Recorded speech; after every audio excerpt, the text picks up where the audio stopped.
What's going on, everybody? Metal Dad here, coming to you live from Morning Star Entertainment. I'm here with my buddy Steven. What's going on, Steve? Not too much. You want Steven? Steven's fine, yeah. You want Steven? Steven. All right, we're here with my buddy Steven from Maximum 110 Metal Radio. Yeah, yeah. All right, Steve. How you Steven. doing? Sorry, my bad. Yeah. Tell us all about yourself. Well, Tell all the little metalheads who you are. all the metalheads of Tell who us your Stephen story. Leblanc is. Yeah, Why do we need to know who Stephen Why LeBlanc do you need to is? know who I am? Well, I promote probably one of the biggest promoters in Atlantic Canada right now, hard rock and heavy metal. Yeah, yeah, yeah. My little James Hetfield for you.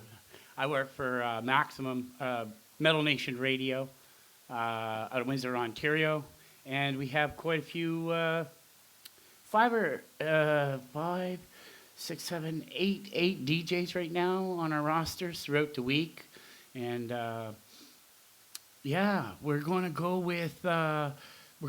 this week with Newfoundland. That's where we're going. We're going over to Newfoundland for a show, the Atlantic Canada Power Hour. Sunday evening, that's later on this evening, we're going to be having that.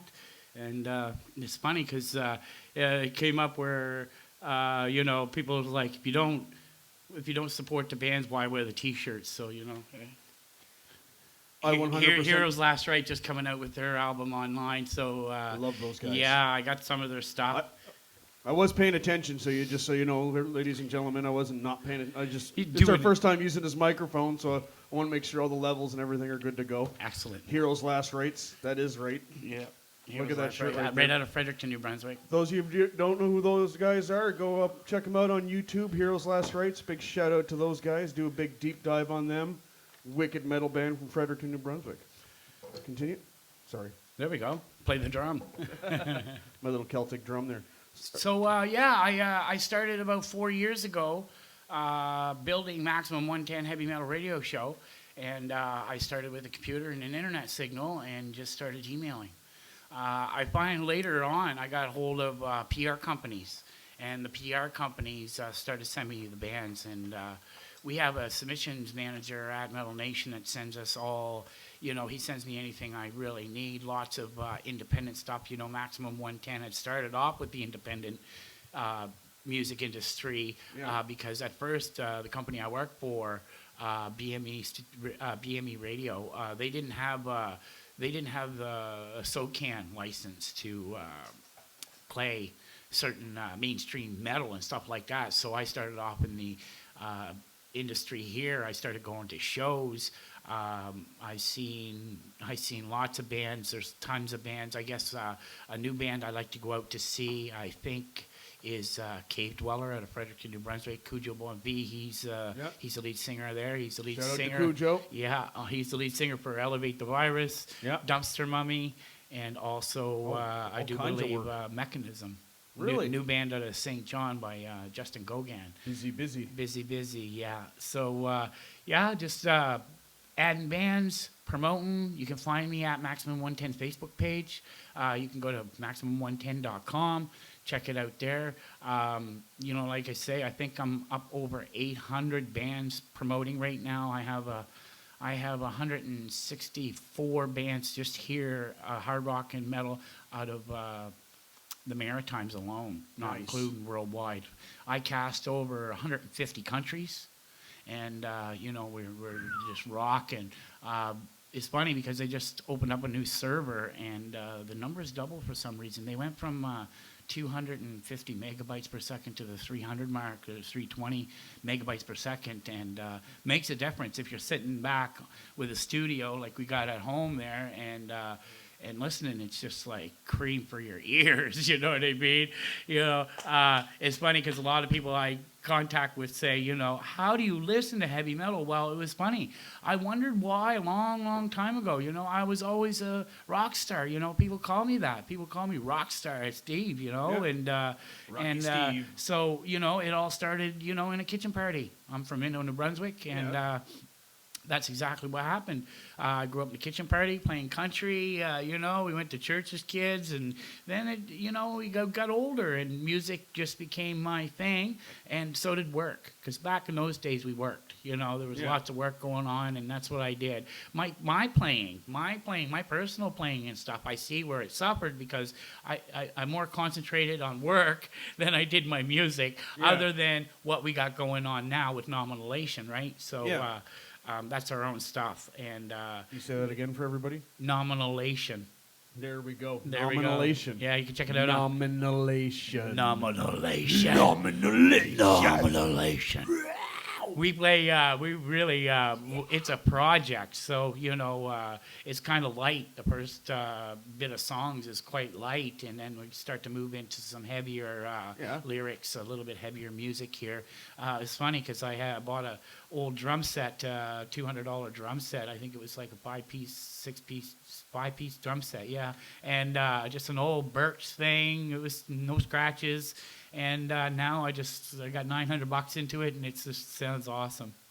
It sounds awesome, and I'm not even a drummer, but it's amazing. I can't wait till somebody comes over and shows me how to play it. It's amazing what you can do on a budget, and it took time, but over a period of time. And then building it up after that, and this is where Maximum's been too. I went with my own station, Max Mixer Online Radio, for 17 months after BME. Because, the support that I seen that I needed was not there, and some demands and stuff like that from station representatives, and I work Twitter. I'm on Twitter. If you want to find me, Stephen Leblanc 0 at Twitter. I am We'll there. put all that information. He's going to send me all of the stuff. We're going to put it in the bio and in the Definitely information box. We'll put all the links to all of the Facebook pages for all of you people that want to get your music on the radio and you think you got what it takes to get on Maximum 110. Send it my way. Send them to Stephen Leblanc. Yeah, that's Stephen Leblanc, Maximum110.com. There you go. So, I started off now, like I say, on the website. We're promoting right now about 650 bands. Nice. The latest album cover, band biography, band members, and contact information. And you're contacting the band themselves, not the PR company. So I didn't do it that way. Nice. I wanted you to hear right from the band. And if they send you to the PR company, go to the PR company, And it's greatly appreciated because this morning I get up, I got a couple of bands coming up tonight. Hag from St. John's, Newfoundland. And I also have another one called Artak. And they are like doom, heavy, gloom, death metal kind of deal, doom metal. And they are from St. John's, Newfoundland also. And it's really funny because, I got a guy over in England, I do believe, over in England, somewhere over there. Anyway, he shares my stuff. Nice. That's one of the things I think myself, if a lot of people shared posts and stuff like that, where I've actually seen the numbers on Facebook and Twitter, and they come up, and they are up. They're up. And it's funny because, right now, there's a lot of people, there's a lot of people we're actually hitting with Metal Nation Radio. For sure. The backing behind these guys. And I have a team now. How they found me, I made enough noise here in the Maritimes for them to Twitter me. And Trevor McKendry asked me to bring my business over to him, to Metal Nation, and it took about 10 weeks. Really? It took about 10 weeks to do the switch over. There was some things happen at Christmas time and stuff like that. But the beginning of 2018, I did my first show with Metal Nation Radio. Yeah. Metal Nation Radio. So I just got to get up for a second. I got a pop filter for you. Actually, I was just thinking about it. Okay. I'm listening to you go pop, pop. Yeah, pop, pop. Sounds good. Keep talking. So I just I said okay, and it's been a slice ever since. Like I say, the bands. I do believe it was Chris Waddell in 2017 at Freedom Fest on the field out in Harvey had said to me, Stephen. He said once the bands come, it is not gonna stop. Well, I tell you, last night for a couple hours, and for actually, I would say A couple of hours yesterday morning. I added a 40, 40 bands, 40 thrash metal bands, I do believe. Uh, yeah, thrash metal bands, and a couple of and a couple of heavy rock bands, worldwide stuff, independent stuff, and that's what I did. I added them. It took I don't know, about 4 hours or so by the time I was done. Getting them all set up. It's easy to load them. I use Sam Broadcaster. It's one of the best softwares in the world to use for DJing and doing that sort of thing. Um, we cast every Sunday night. So I was actually a 4 hour show, and all I did was worldwide and the Atlantic Canada Power Hour. And I went an hour early. I'm on tonight. Um, the Insanitarium is on before me with Lady Strange. Johnny D is on with Metal Foundations before me. And then there was an hour break there. So that hour break there kind of like, it kind of like lost listeners a little bit there. And so I took up the other hour because I had a whole library of mainstream heavy metal. I wanted to hear Metallica. I wanted to hear Judas Priest. I wanted to hear, Lamb of God and Gojira and all that heavy stuff. You're getting me going. Well, back in the day, I didn't understand why I didn't understand why I liked metal. How come I couldn't really understand what they were saying? And, sometimes it gets to a point where, as a metalhead, it's just like you can't process a thought because it just becomes so piercing in your brain kind of deal. The first time you listen to metal, I call it the wall of sound effect. Yeah, it's because there's so much going on that your brain can't discern anything. Like the perfect example, I used to, don't hate me or nothing, I used to not like Slayer. Yeah. I know, right? Metal Dad didn't like fucking Slayer. Yeah. Now I got Slayer right here hanging in the studio. Yeah. Yeah. The reason being is because first of all, the first album I heard was Diabolus and Musica. There you go. Well, there's your first problem right there. Yeah. Not that it's a bad album, because I'm a new metal kid, so I actually like Diabolus and Musica after I listened to it. But the first time I listened to it, I was just like, yeah, no. Right? But then I listened to it again, a few years later, and then again. And the more I listened to it, the more all of the subtle little things that metalheads do to their music, the subtle little emotions, you start to sift through the wall of sound and you break through the barrier. The same thing happens with Korn. Every time I hear a new Korn album, my brain goes, why do I want to listen to this? Then I sift through it all, and I'm like, oh. Start so to break it down. That's how, as being a musician yourself. That's how I know if I'm going to like a band or not. If I get hit in the face and I go, oh, I don't know if I should like that or not, and I get all tense and I get all like, what the hell was that? That's how I know I'm going to like it. Right. Because if it comes out and I'm all like, yeah, the first time I hear it, and I'm like, yeah, okay, and, well, then it just sounds like every other tune. I kind of suck because, there are bands out there that I don't like, but I think more so, it's not that I don't like them. It can be because of a shitty recording, and they're sending this into me. And it's like, I can't play this. My boss is going to fucking freak, you know what I mean? Like, yeah. But I do play stuff that is not 100% Metallica quality, of course. Well, of you know, course, it's yeah. independent stuff, right? We're sitting back here in the studio doing our shit. And, me, myself, I already have a producer for my music that's coming out. Yeah. He's in Sackville, Nova Scotia. You want to see the shit he's got going on. His name's D.A.W.G. He runs Einstein Productions. There you go. Shout out to Dave Lowe. Dave Lowe. Right on, Dave. Einstein. So, I'm not much of a judge when it comes to music because a lot of the times I like the differentiation, the dynamics that metal has, the piercing brain bleed, we'll say. I like that sort of thing. Now, after years, I do believe it was in the fall of 2014, I got my hands on Metal Evolution. Okay. And they did an extension. I think you can get it on YouTube. I think it's a 45-minute little extension of that. If you watch Banger TV, the guy on Banger TV, he's Yeah. the guy that did it. I love that guy. I can't remember what his name was. Good guy. I almost had his name and then I forgot it. Yeah. Sam Dunn. Sam Dunn, yeah. Shout out to Sam Dunn. I know you don't know who we are, but hey. But hey, you did a lot for the metal you community. You did because, it took a long time to sit back and go through it. But once I was he went done, to China. I and know. found metal. Yeah, I know. Over in Japan, I have bands.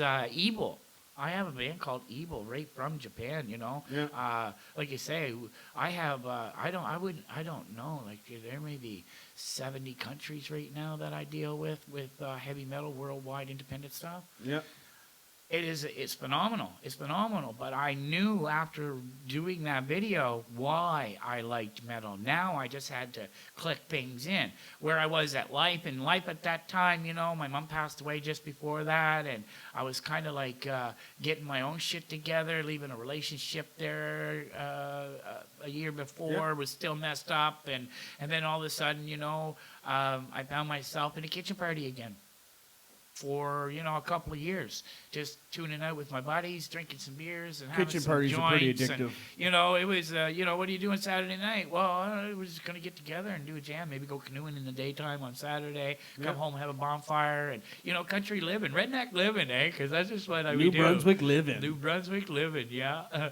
So that's what we did. I after that, I moved back to Fredericton. From Minto is where I was for a couple of years there after Mom passed away, and then I just it was pretty dramatical. How I actually got into radio was I did a Feed the Homeless charity event, and then I wasn't scheduled to go, but the guy that was putting it on said he had a few spots, and I just messaged him back, hey man, I think I can be there. So I went. And then I found out they had the radio. And then I said to one guy, I went to one guy that run a show called the Hippie Lounge. And he played 50s, 60s, and 70s music every morning. So I listened to him. And then one day it was like, fuck, man, I think it'd be cool to do that. But I don't want to do 50s, 60s stuff. I just want to do, I want to do heavy metal. That's what I want to do. And You may have to adjust that just a little bit. Yeah. But it is sounding a lot better. The pop is all gone now. No, it is for sure. So that's what I did. I just said to him, and then he went to the boss. He went to BME Radio, and that's how it just started. I went and made the Facebook account, the Twitter account, bought the .com, got the .ca. Yep. A lot of the times it's not a matter of maximum 110 heavy metal radio show. A lot of the times. It's it is, but there's an equal part of that of Stephen. Yeah. And my story, in a sense, behind this, because like I say, I'm not much of a judge, because I like doom metal, I like thrash metal, I like that psychedelic shit out now. You know what I mean? But I also like Kill 'Em All. Yeah. You know what I mean? I also like Turbo Lover. You know what I mean? I like that stuff. I was born in the early 70s, so I'm true blue 80s, 90s kid kind of deal. And you're an East Coaster, so I know you've danced a jig or two. Yeah, there for sure. I never kissed a cod though, but guess what? I think this is what I'm going to go do. You're going to go to Newfoundland and kiss a cod? I got a plane ticket right now. I'm thinking about flying over to Newfoundland. Here we are, Newfoundland. Yeah, you get a chance to see that. Unite. Get this man kissing a cod. Maybe a puffin or something. I don't know. Just don't turn its ass around on him. I'm thinking about seeing if they'll put a show together for me over there for my time being there. So that would be sweet. I think we can pull it off. Like I said, I got tonight's show is all about Newfoundland and Labrador. I thought about putting shows like that together for the Atlantic Canada Power Hour, and I think I will do that because I do have enough bands here in New Brunswick, Nova Scotia, and Newfoundland. A couple of PEI stuff. We got Aaron Scott, Earthquakes, new stuff.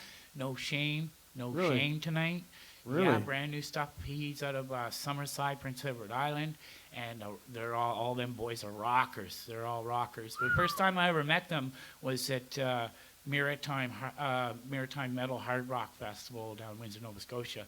They did a set there that I was drunk and I think I passed out or fell out down or something. But they did a few songs here by Motorhead, dressed up like Lemmy and stuff, and did it. It was pretty cool. I seen videos of it, but I think I was passed out and drunk or something. Anyway, it was a good time, you know. And a lot of that suffering now we see here with this pandemic going on is that here we are in a pandemic. They're shutting music down. You know, it's not even they are shutting music down. They have to shut music down in a sense. But I miss going to shows and covering shows. I have a YouTube channel too. You want to check that out, Stephen Leblanc YouTube channel. I have enough archive stuff to build an excellent channel for audio takes that I taken that I have never posted up. Nice. I have videos and stuff there that I've never posted up. Post it. All raw stuff. But like you say, I use one of these like a Zoom. Yeah. And you know, it's made for that. So you know, it was handy. I think I went to Metal Bukkake 3 in 2017, and it was out in Kokang, New Brunswick. And Wow. It was heavy, man. It was a Friday, Saturday night. I went through 72 batteries in, it was half a day on Saturday. Started at 6 on Friday, and it finished Saturday at 1 o'clock in the morning. You know, got a chance to meet guys like Elevate the Virus, you know, Engage the Threat, you know. Ernie Landry just passed away here a little bit, and God rest, you know it, man. He's a great guy. I loved him. You know, he's always the guy doing this, you know what I mean? You know, Whatever happened to that? Remember the '90s when everybody used to flip everybody off, and now everybody's afraid? Oh yeah, exactly. You know, I think I have a thing like that, picture on that I'm going to actually do, flip the bird. But it was good. It's good to get out and meet these bands because my boss at Metal Nation, Travis, said one time that it was hard for the DJs to make a connection with the actual artists and the bands. And the way I see it, this was a couple of years ago, but the way I see it now is that I make connections with these bands by putting them up, but I also follow through with that. You know, Metallica's not answering my fucking text. There's just no way. Judas Priest. What are you is doing, not answering Metallica? they're not answering my text. But you know, Hag, the guys that I got going, and Hag is a female front band, which is like totally awesome. I got a chance to get your album. Female metal is always we're awesome. doing a double play on them tonight. I'm waiting and for my some wife's female commentary, metal and band. There you go. Yeah, I want to know the name of it. So do I. We're going to have to wait, though. Yeah. So, yeah, I just been putting it together. And I'm getting lots of comments. Like one guy from the UK told me today, I'm getting requests coming in, you know, people wanting to hear things, bands. I got a double play coming up for a guy named Pringle. Yep. And Bulgaria. I think he said he was in Bulgaria, maybe. Anyway, these double plays I come up, you know, I talk about the band and stuff like that, or whatever I can gather on them, because sometimes we deal with underground metal. Yeah. The best kind of metal. All you're getting is a Facebook message thing. You're not telling you where you're at and this and that. No, they're talking about cutting your head off and pissing down your throat and, you know, bleed you out. Death metal shit. You know, sure. Hi, I'm Stephen Leblanc. Well, I'm the guy posting it up there. You know, I'm the most terrible guy, I guess you could say, but not really.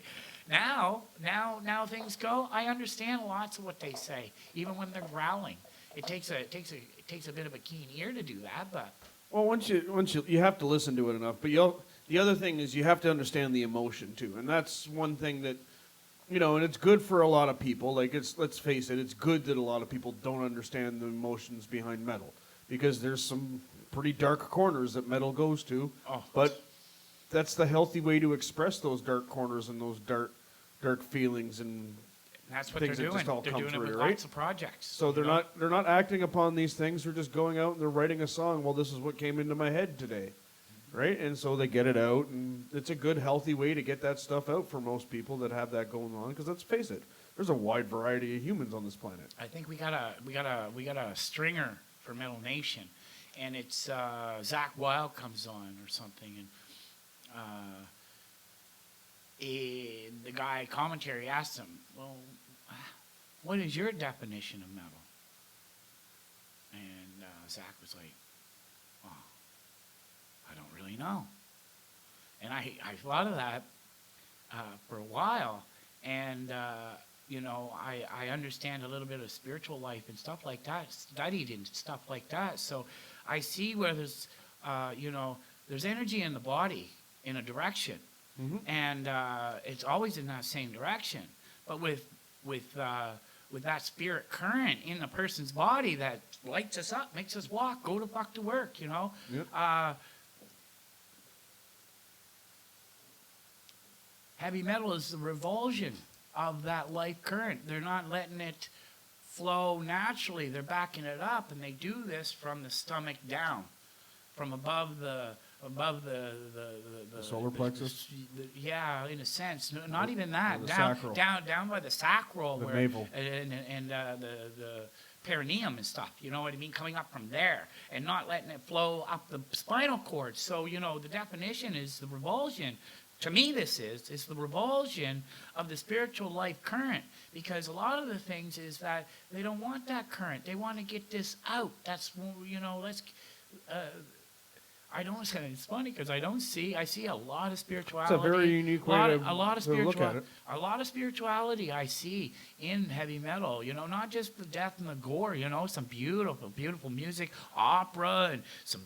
Well, let's face it, the only death and gore comes in death metal, and that's why it's called death metal. Sometimes in black metal and things like that too, but everything else it's very like horror or war driven. Yes, And it is. a lot of metal is suffering in any form. Yeah, You know, a lot of that's- agony, like the Sadness, very hard emotions. unhappiness. Well, all emotions hurt. are hard. I couldn't say that. Yeah. Like love is not an easy emotion; that's a hard emotion too. So you can't. Yeah. It's See, a lot of the times I'm not much of a judge. I'm not going to judge that band because they play it that way or whatever. If it's keen with me, I'm putting it up. You know, and there's stuff there that comes to the borderline here. You know what I mean? And I'm just like, well, that's okay. Fuck it. I'm going to put it on anyway. Freedom of speech, right? And if worst come to worst, I'll just fast forward it. I got a little button there that moves Well, the song along faster. somebody's gonna like it, But, right? you know, and that's it. And I that's don't freedom know. of speech. I don't know. I'm just a pumper of the information, or I'm just the messenger in a sense, you know, bringing it out forth. Lots of times I'm hearing stuff that people will be saying, "What the fuck are you listening to?" And I'm laughing, going, "Man, is this ever rocking? I love this stuff." Put a smile on my face, even with no teeth. You know what I mean? Yeah.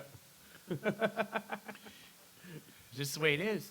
Metal is alive and well. You know, Slipknot's new album was a smasher. Yeah. Top number one in the church. Oh yeah. You know, like that's heavy metal. Slipknot, basically, in my mind, Slipknot embodies heavy metal in its truest form. Lots. And when I first started listening to them, it was like you said earlier, the wall of sound. Them guys portray this wall of sound like just like awesome. They're doing that. Yeah. And the thing about it is, it's like this. I had a guy say to me one time, you know, fart more, think less. And it took me years to figure out what he was talking about, you know. Yeah. But what he was talking about was try to process a thought and fart at the same time. You can't. It just doesn't happen. It's true. So the thing about it is, like, with some of this music and stuff, the solid character or the thinking mind character, the one that's, you know, always thinking, a lot of the times I see where, you know, they don't want nothing to do with that music because it's shutting that down. or fucking that up, their ears up, or they say, oh, well, I don't like that. Of course you don't like it. Your thinking is more fucking important than what that guy's saying or growling or whatever. But you missed the words. You didn't stick around for the miracle to happen to say, I love you. And that seeing right there, that's the one people, the one thing that people that don't listen to metal don't understand. They don't. Is that metalheads love each other. Well, and it's like that. I find it's almost like weed. Back in the day, you know, if I it's had like a playing joint, a contact if I had sport. a joint, man, and you know, we had a pack. We're going to smoke a joint here. We already understand what the fuck's going on, right? Yeah. At first, I never knew. I never really realized why. And Metal Evolution opened up the whole aspect to what I am doing now. And, you know, I had, like I say, that guy in Bulgaria, Pringle, I'm saying it again, he said to me today, with 3, you know, horns up, hands, you're a rock star. Do I need any more than that? I don't need no more than that. What I'm doing is a service. And I built this service from nothing. It's really good to have the backing of Metal Nation and what we do here and getting my story out and stuff like that too. Yeah. You know, because, you know, like you say, most people won't understand what metal is from the first time. You know, what's your understanding of it, Stephen? It's the revulsion of that current. You're not acting on it. You want to act on it? Go to church or go listen to some country or something, you know? Yeah. Because a lot of the times what I see, there is no pats. I get pats on the back for what I do, and I like that. But, I mean, there is no bedside manner, a lot of it, in heavy metal. There is not a lot of bedside manner. So if I'm seeking for that pat on the back, I'm not going to get it like I should because it just don't work. I'm not putting my stuff out for the country artist. So that takes away that whole aspect if you're a country person or an R&B person, because the 90s were big on R&B, you know what I mean? You know, the early 2000s were big on R&B and stuff. Now it's coming back to heavy metal, a lot of it, and because of the way things are. They're suffering. You know what I mean? There's more suffering. You might actually have to turn that part right there. There's more suffering going on right now I'm gonna try something. than usual. Oh, yeah. No, it's working out. Oh, okay, there we go. Yeah, Perfect. Well, it's 2020. More suffering going on in the world. I can't wait to see next year what they come up with music. We're going to shit our wad. I'm going to blow your mind. Because I'll tell you right now, from being a soldier and walking around this place, there's actually less suffering. Believe it or not, right now in 2020, there is less suffering than there ever has been on the planet. And I'll tell you right now that everything that we're seeing, all the suffering that we're seeing now, it's the first time people like you were seeing that. Yeah. People like, and you know this from being in this area and growing up around military bases and watching all the veterans. Yeah, and I have friends come over back and, you know. There's a reason why people like me kill themselves on a regular basis. Yeah. And it's because of the shit that we see firsthand that you guys are seeing on TV right now. Yeah. And so what you're saying is 100% correct, and I will never take that away. But it's also, I want to let you know, and I want to let everybody else know that there is hope. Because we are ending the suffering right now, and that's what 2020 is right now. The 2020, you were talking spiritual things earlier, right? Yeah. The whole spiritual implication through numerology, 2020 vision. Yeah. Right? So right now we are seeing everything that people have been turning a blind eye because, hey, let's face it, life is awesome. Oh, it is. And if you grow up in if you've been privileged enough, not even privileged, I hate that word now. That word is a dirty word to me. Yeah. And anybody who uses that in a negative way.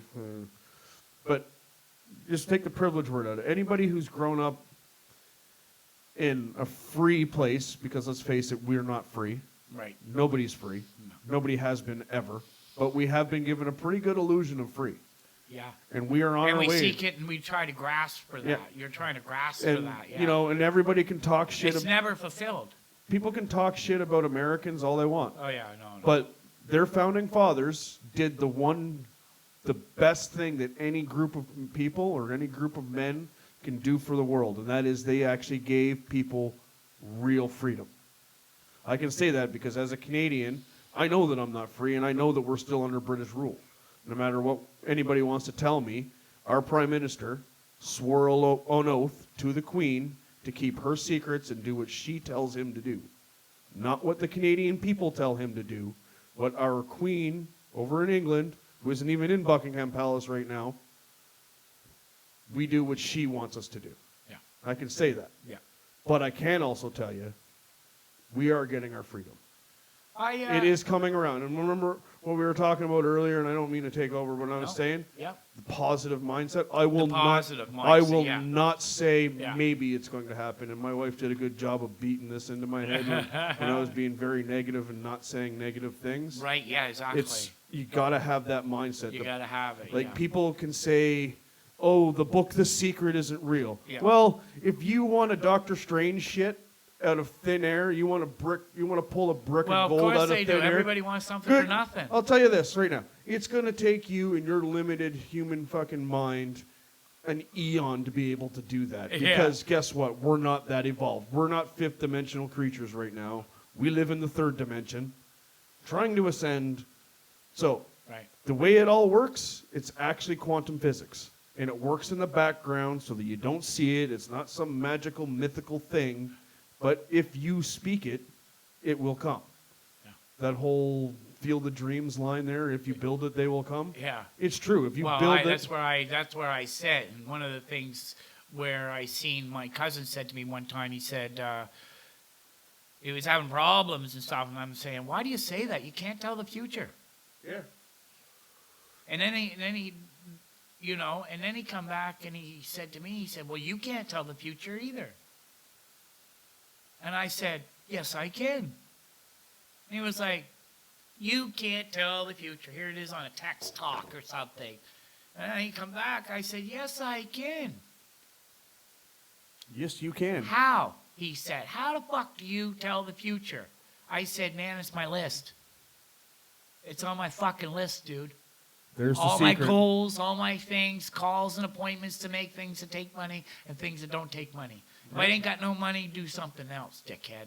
It may not look Just exactly go the out, same. just go out and move forward because this Yeah. positive thing, like you said, I'm an optimist. Yeah. I'm all about the solution, dude. Don't tell me the fucking problem. Let's fix it now and just move on to something different. Don't get me wrong. I went through my bout of PTSD where luckily I had things, like everything was in place to allow me to do what I did through my PTSD. Yeah. But I'll tell you right now, there were days where it was just like, Yeah, just But that ripped positive, ripped that off feeling. every Yeah. once in a while, in the back of my head, because I was taught small glimpses. small small little glimpses, or even small. I call it Recognition. willpower, Okay, yeah. like yeah. almost like the Green Lantern thing, the power of will. Yeah. I willed, and there was a little bit of willpower in the back of my brain that hadn't been calcified through all the fluoride they're feeding us through our fucking water. Yeah. And I'm just like, there was just a little spot where it's like, you can't fucking brainwash me, motherfucker. And it was just like, you're gonna do it. You don't have to kill yourself. It's all right. And there was just this little cricket just going, pick, pick, pick, pick. And now I'm at the point now where those aren't there anymore. There you go. And That's which growth, is the same, Yeah. which is the same journey that me and my wife Erin brought to you, Yeah. and it's the same that we try and bring to everybody. Yeah. And I don't like to pin it on I'm the products. same way. I do the same thing. Like if somebody has a problem, I'm there to help. I'm there Yeah. to fix it or put them in a different disposition sometimes. Give 'em that little- Some people are so caught up in the mind and in the thinking that it's like, hey man, just stop and breathe. You tell somebody to breathe, fuck, they hate it. Don't tell me to breathe. I am breathing. What do you mean? I am breathing. Nobody well, you wants- don't sound like you're breathing. You sound like you're pretty pissed off. Nobody wants to have somebody tell them what to do. No, And exactly. And this is where soldiers differ from civilians and veterans. This is where all of the service people look at the rest of the public and go, we know you want to do what you want. Yeah. But sometimes, every once in a while, you just gotta fucking shut up and listen. Yeah, exactly. And then do what you're told. Yeah, exactly. Every once in a while. Do it this way. Do it.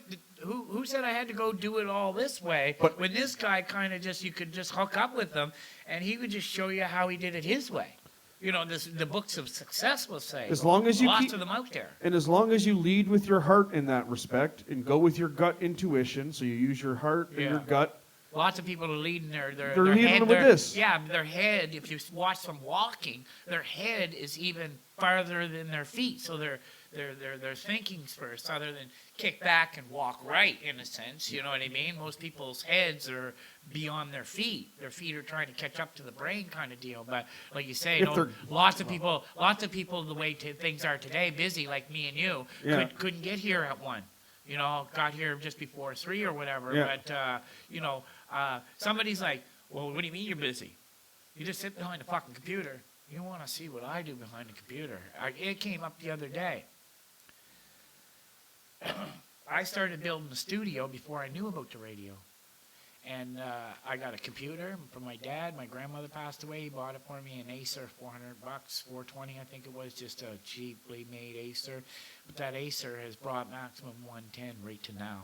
And the 6 things that I was working on, the 7 things I was working on, I can remember my lead guitar player, Albert Smith, saying this, is like, holy fuck, Stephen, it looks like you're doing like 5 or 6 things all at once. I said, I am. And he was floored, right? And my fingers were sore, and the computer never shut off, and there was drugs involved, and and it's not like that now.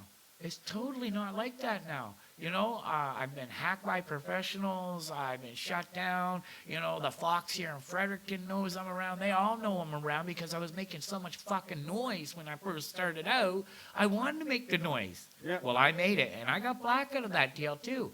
Yeah. But it did not stop me. Yeah. I will add that it is harder in Fredericton. Like, I'm sure there's lots of places where it's hard to, but Fredericton has this weird aura about it. Well, it's always been a cliquey town. Yeah, very, It's always very been clicky. a cliquey town. And one of the things is, like I said to you, if you're interested, and I'm local or whatnot, I'd love to come to a jam like this studio session here. Like, I come here, get a little interview with you, you get an interview with me, and, we pump it on maximum. I share your shit, you share my shit, and our shit gets around to lots of people. I don't publicly post my Facebook page for that simple reason because, I had a lady, she runs an organization, and she asked me about my story on the second week of July. And I just was not prepared. Like, this was poster stuff and big sponsors and do all that. I just was not ready for that to come in. I'm kind of creeping my way along at my own little pace here. Like I say, I'm behind the computer, but I'm doing many things all at once. For one thing, is a journalist. Okay, no COVID. For journalism, you know what I mean? Like, I didn't understand what the fuck journalism was, but when I did, I was like looking at my posts and stuff and going, oh my God, they're different types of leads I'm doing all the time. Didn't even know that I was doing it. I was just doing it. Yeah. Now we market all kinds. Like last week, I posted a couple of bands, 2 worldwide bands, and I did it differently this time because I tested it. This time around, I didn't get as many posts or nothing like that because I didn't post it Saturday morning. But, 6 people shared it, last week's post. Well, 6 people shared it, and all of a sudden, there's 1,300 post reaches. Whoa, that's great. Is it? It's not because of Metal Nation. I did that. I'm the marketer. I do that for myself. I do Metal Nation too, of course, but this is my own fucking business. Yeah. You know what I mean? And what I want to do there, if you need to, you can go to Facebook, buy a hoodie, buy a T-shirt, support local. I do it. Yeah. Heroes Last Right. I HLR. think there was. I think over the last 4 years there was. If some shit hits the fan and I need some money, I got that person I can call. I need a few bucks, right? Yeah. And it's happened over the years where I forgot about a .ca or a .com and was like, oh my God, man! I haven't checked my emails in a while, and I need $50 right away. So, but the support is great. We understand this as independent artists ourselves, where we know that we're not out there making great big money because the crowds are not the great biggest with metal, no matter where you're at. Yeah. You know, you They're know, not. it's not great big crowds. It's not great big amount of money, and that's fine. Metalheads don't play metal for money in crowds. No, do you If play- that ever happens, then we're happy. But at the end of the day, we're doing it because we just love to do it. exactly. And if you can afford to buy this T-shirt for $20, go buy the T-shirt for $20 because if I sell one hoodie takes care of my .com for 2 years. Yeah. One hoodie. You know, another hoodie goes and it pays up the .ca for the next 2 years. The hosting's $100, couple more hoodies. You know, I sell 10 hoodies a year, and it floats. This is all my spare time. This is a hobby. But once I start to, and it's funny because I sent two hoodies in April to Halifax, to a friend of mine in Halifax. Sounds like I feel bad for not having one of your hoodies. It's funny, yeah. But you can we can. But now order I know that you have stuff, hoodies. yeah. Hoodies, T-shirts. So you now know, I'll be kinds of ordering a stuff. hoodie. Yeah. Next time you come in, I'll just have you bring it in for me. Or do I have to do it online? No, I can order it. I can order it from my place. You can just give me an email transfer, and I'll send you the price. There we go. Look at us. Real easy now. Eh? Buying hoodies. Yeah. That's great. I actually gotta start doing some merch. I gotta figure everything out. I'm just starting out. This is only interview number 2 for me, so Well, it's funny because, like you say, you know, in my personal life, Well, we 3 have a technically. project here, like I said earlier, with Nomination. Well, I have all the transparency. I can do a whole clothing line right now. oh nice. Drop shipping company. I just go in, build it, and then ship it out. Yep. It's simple. I can ship anywhere in the world. Mostly, it costs a little bit more if we do overseas, but mostly in North America. I'm not big here in North America. And a lot of the times, I am. Well, North but- America's pretty saturated. Yeah, but over in Europe and stuff like that, They love I'm their metal in a Europe. little bit more. I'm a little bit more keen. They're a little bit angrier than keener us. to them over there, over on Yeah. the other side, like Slovenia, and you got Eastern Scotland and European. Wales and England and Germany, and Italy's a big spot. France. Centuries of hate. You want to? we do. Last year, I took in 299 albums. And then I was expected to pick 10 good ones out of it. Pick 10 out of them. I was like, how the fuck do you do that? You know what I mean? Like, and I'm not a very good judge, but I go in and not on a judgmental point of view on what Stephen Leblanc likes. Why? Because it's a me. My name's up there, maximum 110. It's Yeah. it's Stephen Leblanc's maximum 110. Yeah. You know, and that works. So yeah, no, it's about getting my name out there too. You know, there are people that don't like me here in Fredericton, here in the Maritimes. There are people that don't want nothing to fucking do with me whatsoever. I know there are people in Fredericton don't like me because I kind of ran in like a bull in a china shop. And well, in Fredericton, everybody wanted everything for free. Yeah, And I'm just like, but you can't. Well, we want it for free. We're students. Okay, but you can't. Real life works like you have to earn things and you have to pay for things. exactly. That's how real life works. Yeah, yeah. I'm sorry your parents taught you that you just get things for free. This year here, the switchover, I was running Windows 7. I got hacked. I had to change my software on my computer, and Yeah. Windows 10 was just and Chrome was just chewing up too much of my resources. I wasn't getting nowhere. Now, though, after the beginning of December until the second week of July, third week of July, I built a new computer, did the switchover. Nice. Now it's a monster. Like, it's a badass monster. And to kind of fathom my brain around the time I spent waiting on the laptop compared to the monster now is like, I can't even wrap my head around it because I wasted so much fucking time. Even Trev McKendry, my boss at Metal Nation Radio, CEO, said to me, Stephen, you worked 10 times harder than you had to. I said, you fucking called, didn't you? Oh, man. So, you know, and you know, there's, you know, it takes time and it takes dedication. I think somebody said to me yesterday, the day before, it was a girl that I know, and we were just chit-chatting on Messenger, and she said, you know,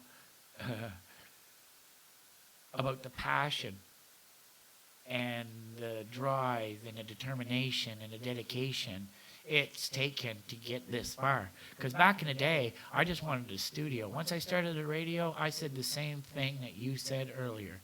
Build it, they will come.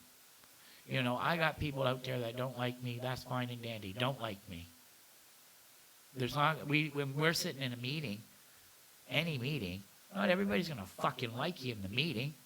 We're in there for a reason. I do what I do. I run a network marketing company.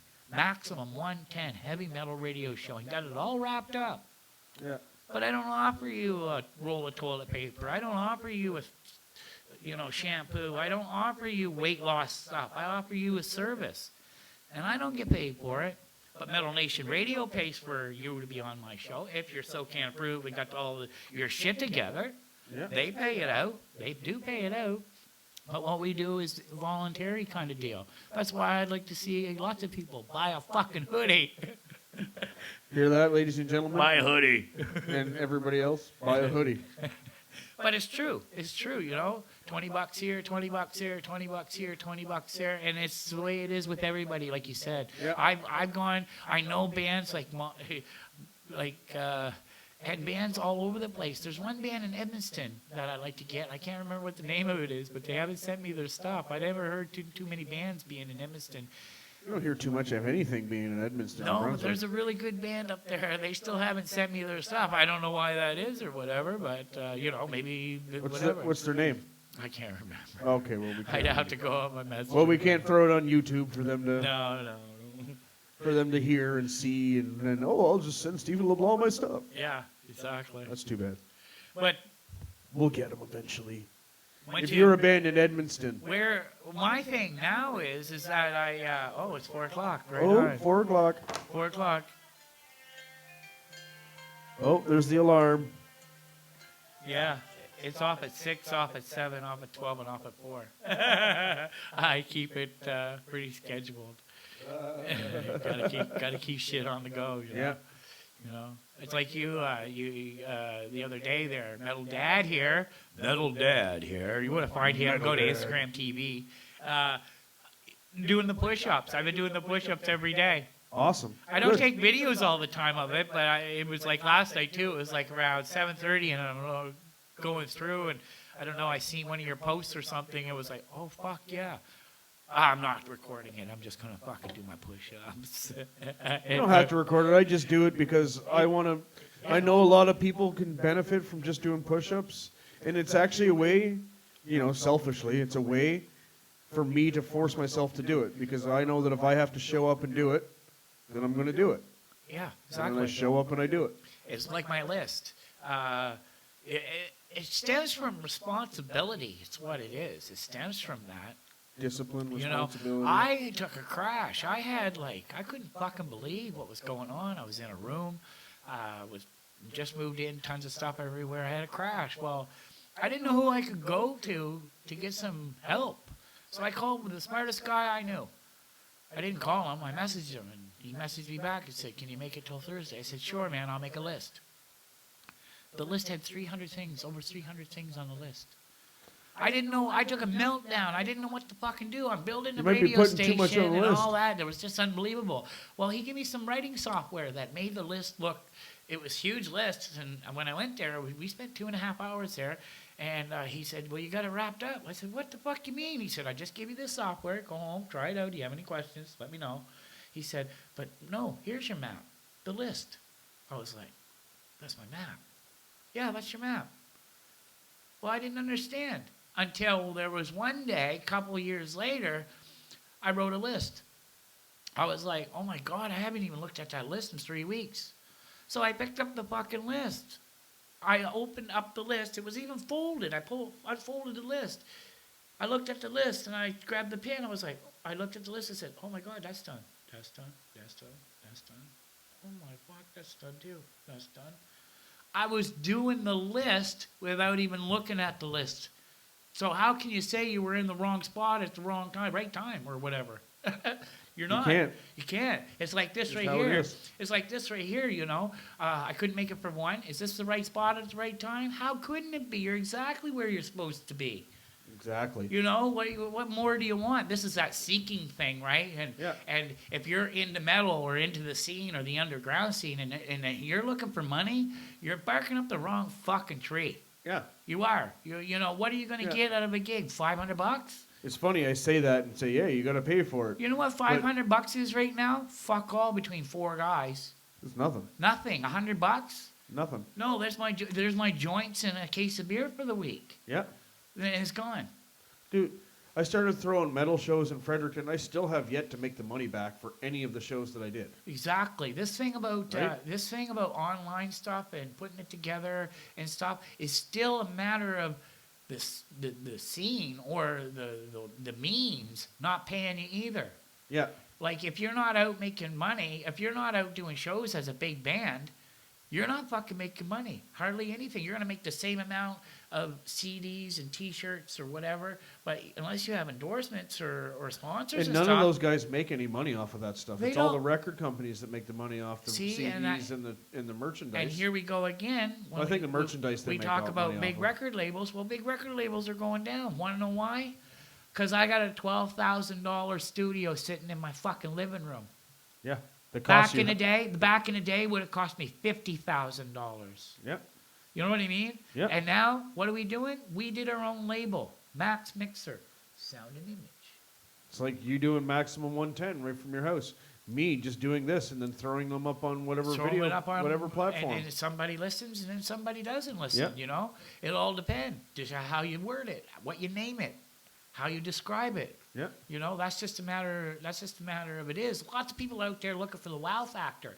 You know, when I come up against it, it's like, you know, and this was just recently with a friend of mine, and he had said, I said, you want to listen to some tunes? How about some Atlantic Canada stuff? I said, sure. So put some Atlantic Canada stuff on, listen to it for a little bit, and he's like, oh, that sounds like fucking Slayer. Or that sounds like whatever, and that sounds like whatever. And I'm thinking to myself, like, you got the wrong attitude, guy. That sounds like this guy. That sounds like that guy, based on all mainstream stuff. Yeah. Who the fuck did they say that they come out with that anyway? Jum, jum, jum. Music's not owned. The lyrics are owned. The business are owned. The .coms, the names. Yeah. But nowadays, people are not doing that. They're doing their own labels. They're, you know, like you say, Dave Lowe. Hey, Dave, you know, he's a producer. He's not big bucks or anything like that, but he's my friend, and he will stand behind me and watch me grow. Want to know why? I watched that guy grow, and you would not believe where that guy's at. You know, I got guys sending me bands and music and singles and albums all the time. And I'm very, very, I take that very seriously and being privileged. Being very privileged to do that. To be able to take their stuff. It's very honorable. Well, it's See, and that's where the privilege word is awesome. try not judging it. Yeah. There's the second. That's hard. That's I judge music. that's the I'm a second. music snob. Don't get me wrong. I do say that too. I try not to, and I know that it's wrong, but I just can't help it. I just judge it. Yeah, no, well, it's just little increments, little bits by little bits. It's like, I know I shouldn't judge Cardi B, but right now I kind of want to smack her in the face. Okay. That WAP song is just the Oh. most degrading thing I've ever seen put out towards women. Oh yeah, It no. offends. I'm not a woman, and it offends my fucking soul, because I got my 11-year-old daughter and my 17-year-old daughter not knowing what the lyrics are just because the beat is catchy. They're in there doing TikTok dances to this stupid smut. Oh my God, TikTok too.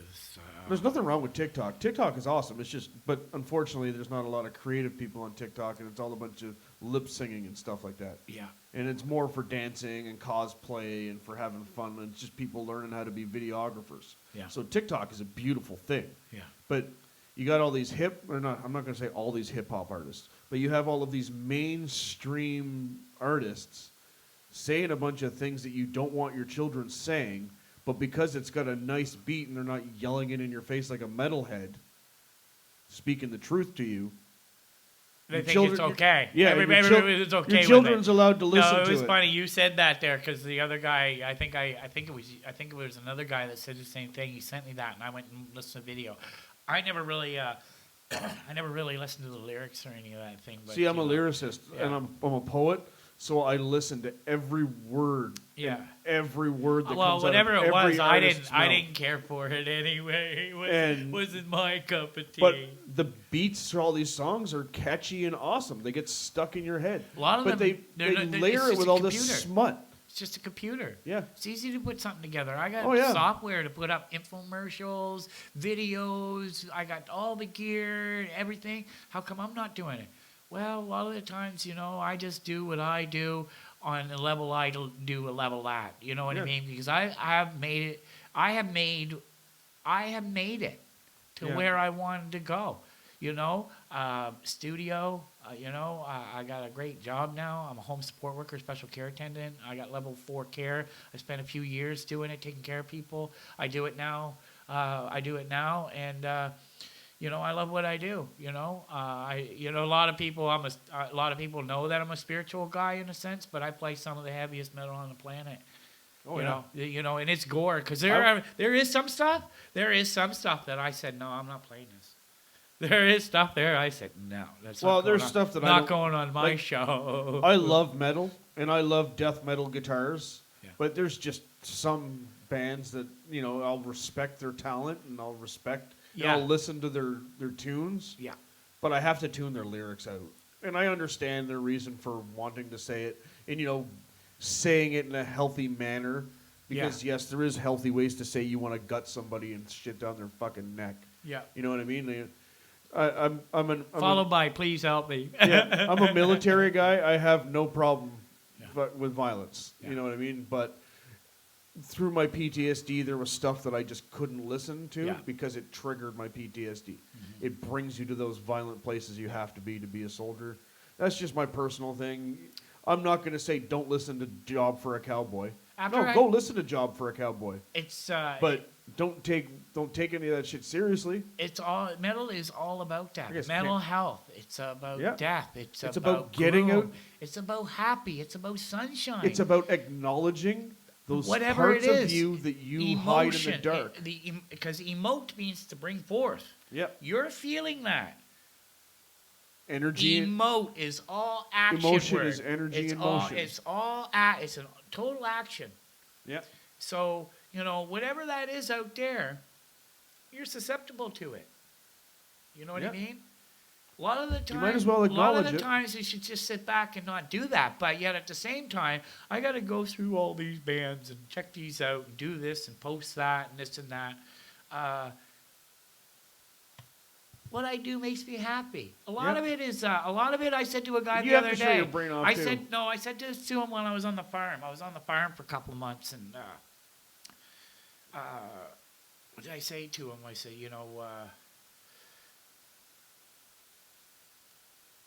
I forget, brain fart. It was so good at brain farting me. Yeah, it died anyway.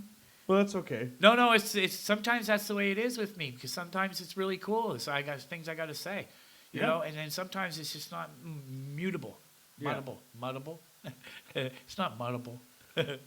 Yeah, and getting back to you being a DJ and everything, you don't have the same bias that I would have, where I was just like, I can't play that or I can't listen to it. Once in a You while, kinda it have just to. depends. I say okay because this goes and that Yeah. goes, and how I pick my shows. A lot of the Yeah. times, That's understandable. I have a way to pick my shows. An art form. There's a way that I pick my shows. I know particularly what that band sounds like, but I'm not an encyclopedia. If you want to see a encyclopedia, you go to Metal Foundations tonight, 5 p.m. to 7. Johnny D is the encyclopedia of metal.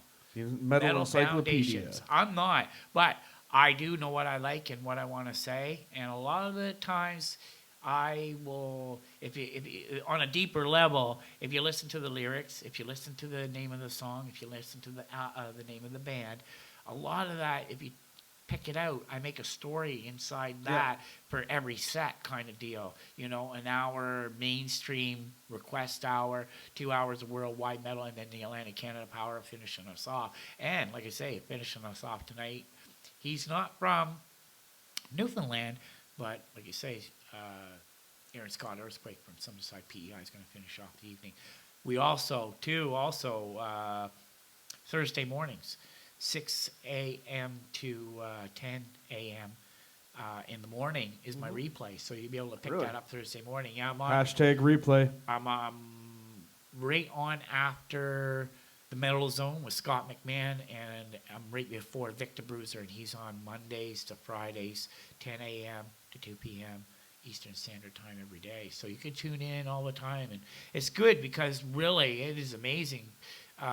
You don't appreciate it as much as I do now when somebody else is DJing. I appreciate it. Last night we did a show. It takes a lot. Welcome to the Darkness was on, and it's Yeah. great. You can chat with us. We talk metal, we talk food, we talk whatever, whatever comes up. Great group of people, the best team in the whole wide world. Yeah. We got the support's there. We have our own staff group, and the support's there. People going through all kinds of stuff. Like you say, life is the way life is. There's been times where, I said to the boss in April, I said, I'm going to be taking off a couple of months, or I'm going to be taking off a couple of weeks. A couple of weeks turned into a couple of months. And then he's messaged me going, what the fuck's going on, dude? I said, man, I'm building it. I'm building it. I'm getting there. I'm coming. Now we got a computer. Everything's on the go. The library's all full, and we're ready to rock and roll tonight. Oh, yeah. Unfortunately, this video won't be out in time for that, but you hear about it now, and it's going to be a constant thing. So we'll put we'll put all the links and everything in the bio, or not the bio. Yeah, it is bio. In the comment, or not comment section. In the description. Yeah, the description. The description. Yeah. I'm getting all my lingo down. Like I said, this is like number 3 or something. This is the third one. Well, it's second. Technically, it's the third one, but you're the second person I've interviewed because I interviewed the first person twice. Oh, okay. Because the first interview we did, I'm going to post it up, but the sound quality wasn't the greatest because I didn't really have a good microphone for him, and he's a low talker. Okay, yeah. And so he came in, we did a second one. I still haven't even gotten that one up because I went to go do it, and I was getting it uploaded. And then the computer got shut, or the laptop got closed, and then it didn't get uploaded. So I'm going to upload that one, and then I'm going to upload this one. Yeah. So this will be my motivation to get the next one up, or the first one up. So it's really cool. Yeah, like you say, I just got a car, so that opens up the avenue. I will be able to go to different cities. Different towns. Nice. I'll be able to go to jam sessions. Even if I got to wear gloves and a mask, I'll fucking do it just to get the footage. Yeah.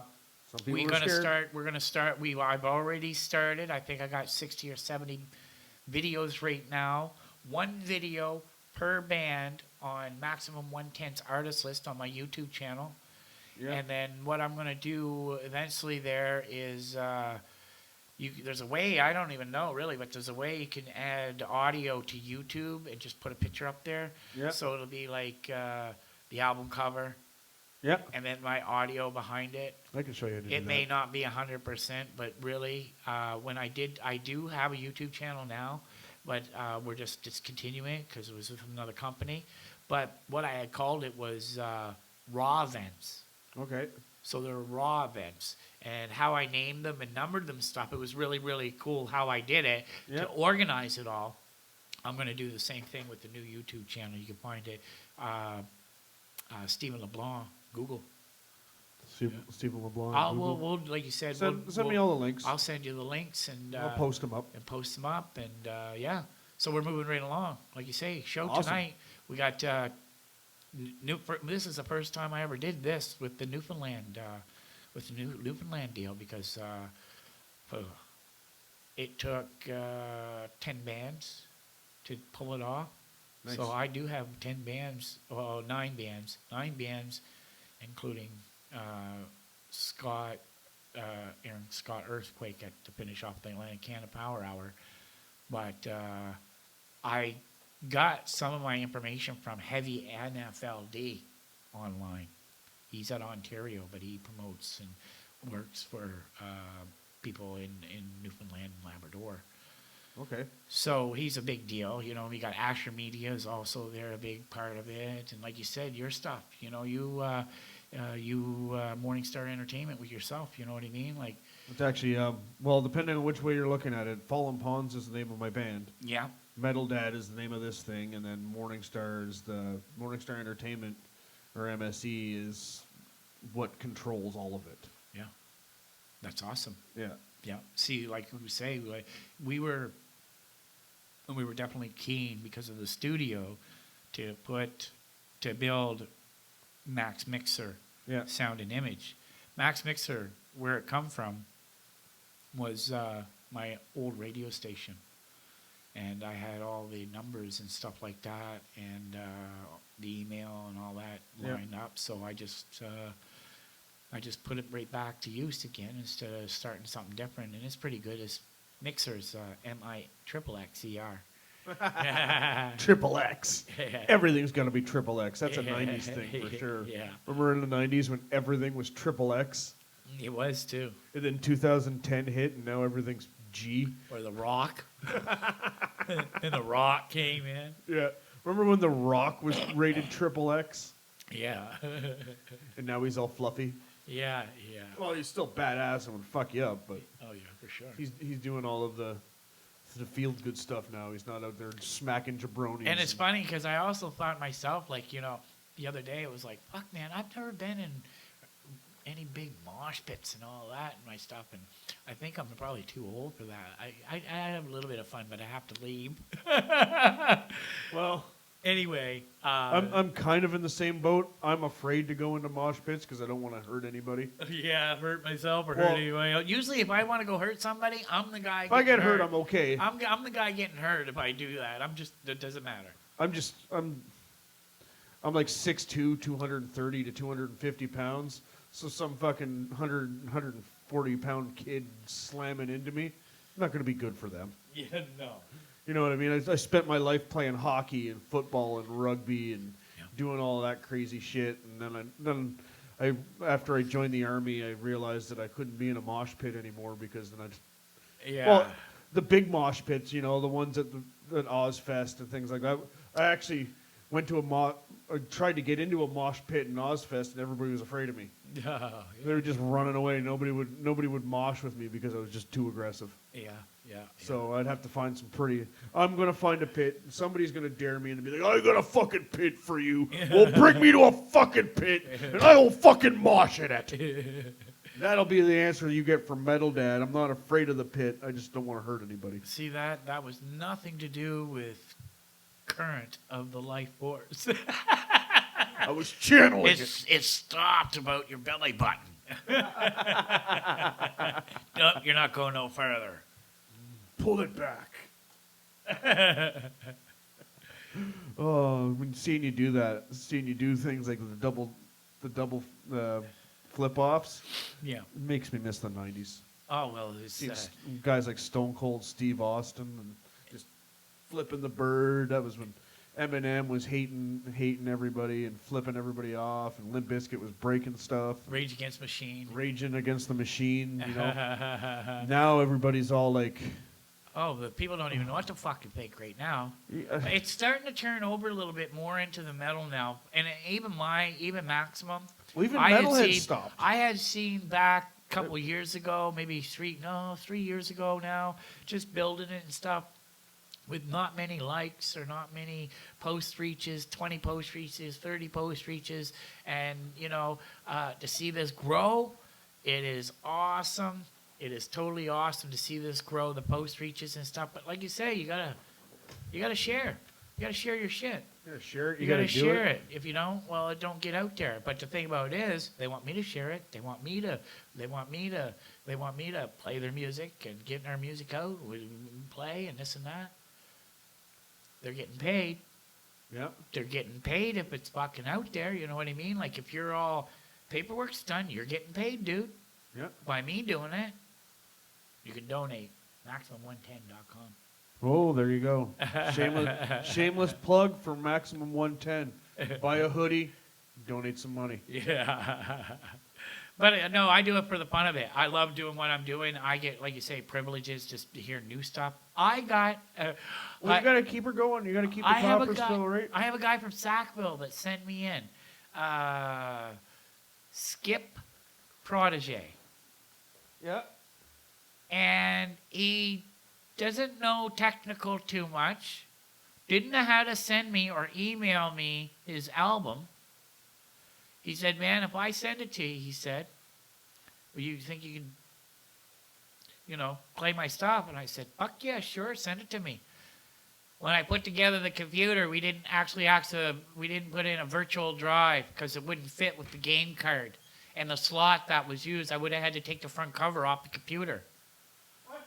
Yes, it was just a fucking clusterfuck in there. Anyway, good modern computer just wouldn't do what I wanted it to do. So now this Skip Protege from Sackville, Nova Scotia, he sent me in this album and some stickers and a couple cards, and one of the coolest projects I've heard in a long time. Like, this guy is like, it was right off the wall. I got to find somebody with a virtual drive so I can burn it or something, get the music to my thing, because this guy, he's not much of a singer, but what he has to say and how he growls it out just work with the music. And some of the craziest fucking shit, always, and that's the thing. People are always about, like, what's going on now? Let's write some songs about now, or where are people at now? And they're looking in the news and they're doing that sort of thing and writing a song. Like, I think it was when January, COVID was coming in. And the next thing you know, with the COVID, It was actually like October. well, when the first one landed in Toronto, Montreal, or something in Canada here, in the middle of January. Allegedly. So my friend was in Montreal that night. Yeah. He landed in Fredericton. I went and picked him up at the airport, and we showed up. And he was in Montreal the same time COVID was there, but there was no symptoms. He wasn't there. Big airport or whatever. Yeah. Anyway. Well, a lot of people are asymptomatic. So we sat around, got drunk for a couple of weeks, me and him, and before my birthday, drunk. Yeah. And sat back in the studio and didn't write, just grabbed the guitars. I grabbed the bass, got an Ibanez. He grabbed my Telecaster, 60th, I love Telecaster. 60th anniversary edition. Oh, pretty, yeah, nice. That's a newer one. It's a newer model. But Yeah, it is. it's definitely made in America and not in Mexico or fucking China. Yeah. So we sat down, and right off the cuff, he starts singing about COVID. I said, hold her, let's get this on camera. Set up the Zoom, and he sat there right off the top of his head and did a COVID song about Yep. COVID or whatever, and Yep. pumped it out. Shit, there was over 100 views. It only took a couple, 3 or 4 days. But one of the things was on those 2 videos that we had done, those videos said, who's going to come out with the coolest COVID-19 country song? Well, I still don't know who that is. It's not over yet. Right.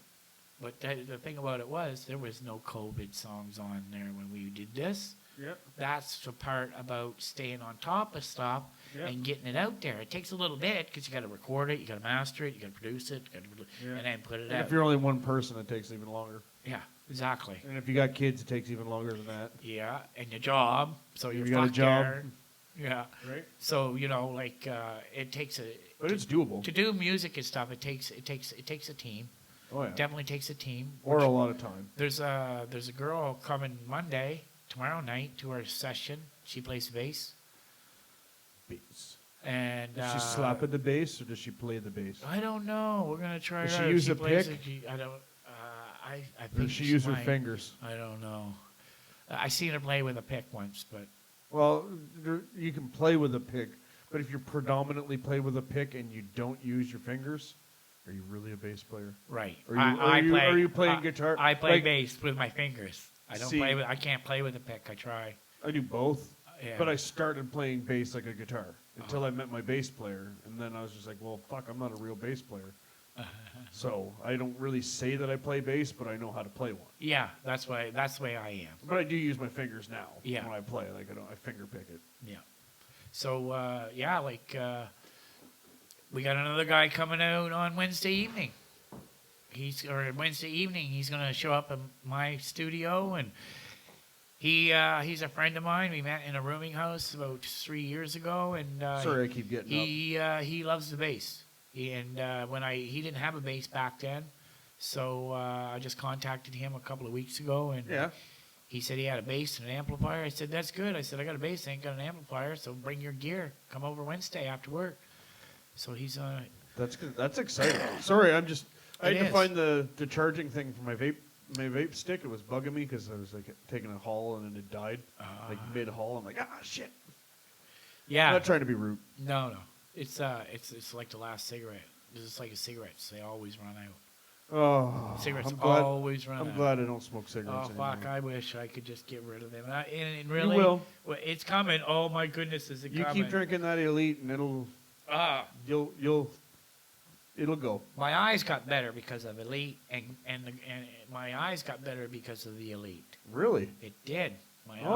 eyes got better. It was just weird. That's a new one I haven't heard yet. Oh, you haven't heard that I yet? haven't heard it. I went out on the farm. I'm not 100% I took sure what 2 was going months on. of Elite with me, and I Yeah? took a bag of Giving Greens. You want to hear the Brian cocktail? Trademark Metal Dad cocktail.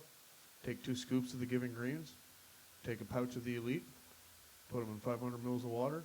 Shake it up. Drink that. Yeah, I done that, but I do it. That's the Brian cocktail. Okay, The I've Metal done that. Dad cocktail. Yeah. Oh, good. Erin coined it the other day. She's like, I "That's should the have Brian-" patented it. Hey, I should have patented it before you made it or Well, something. I've been doing it for years, so Oh. you couldn't have patented it. Oh, on me. okay. I've been good. doing, and Erin's. We've been telling everybody to do it that way for years. So It's good because it's 2 pounds You of can't greens. patent it. You're drinking your greens, you know? I couldn't stay in greens enough, but well, I used to very much not like vegetables. when I come home from that couple of months, I open up my laptop. I got home, opened up my laptop. Okay, here I am. I'm home now. What do we do here? I open up the screen. I turn the fucking computer on, and I could see the screen without my glasses. I could see the fucking letters on the screen without my glasses. Really? Work do that? Work didn't do that. No. No, it didn't do that. What else were you doing? I was eating good, no drugs, other than smoking some weed and having a few beers here and there out in the woods. Your stress level was down. It was just unreal. I learned something. I lost 10 pounds. I learned something in about- 8 weeks. I lost 10 pounds. I learned something about eyesight and stress because I always tried to figure out what's wrong with my eyes. Because here, look through these. Tell everybody what you see. For those of you who don't know me, I'm like fucking Bubbles. Yeah. If my glasses are pretty much almost bulletproof. They're not, but they're pretty much. Like, I don't have to wear safety glasses because I have these, Yeah. right? And I need them to see. But I learned, getting away from that, I learned something about eyesight and stress. And I'm going to screw up the science here. I'm not a doctor, okay? But what I did learn is when you get stressed out, up here in your, I think it's your prefrontal cortex. I will do the Google searches. Frontal lobotomy. Your frontal lobe. Or a bottle in front of me. I'm not 100% sure on it, but I can give you a gist of it. But what happens is it gets inflamed right up all in here. And when that gets inflamed, it pushes pressure down on your eyes. Yeah. And then, like, we'll take me as an example. When I was 4 years old, my mom left. And that stressed me out quite a bit. And that's what screwed up my eyes. Yeah. Didn't know that because, well, my family has bad eyesight, but it's not genetic. But we were told it was genetic our whole lives. Right. But it's not actually genetic. Yeah. It's more circumstantial, most of the things that happen to people. Most. Not all. And I'm not a doctor. Don't even fucking try it. I will fact check myself. Fuck you. I don't need to be fact checked by you. Actually, fact check me. Yeah, Tell me I'm fact check wrong. me too. Stephen Leblanc, maximum 110. Heavy Fact check motivation. Metal Dad, because Metal Dad will look at it too, and I won't. I shouldn't be. I'm sorry. Check out my Instagram. But because they put glasses on me, Yeah. and they thought that it was whatever it was, that's what actually fucked my eyes. Yeah. Is the putting on? It's the putting on of the glasses. But the reason you're noticing, getting back, we'll bring it full circle back to you.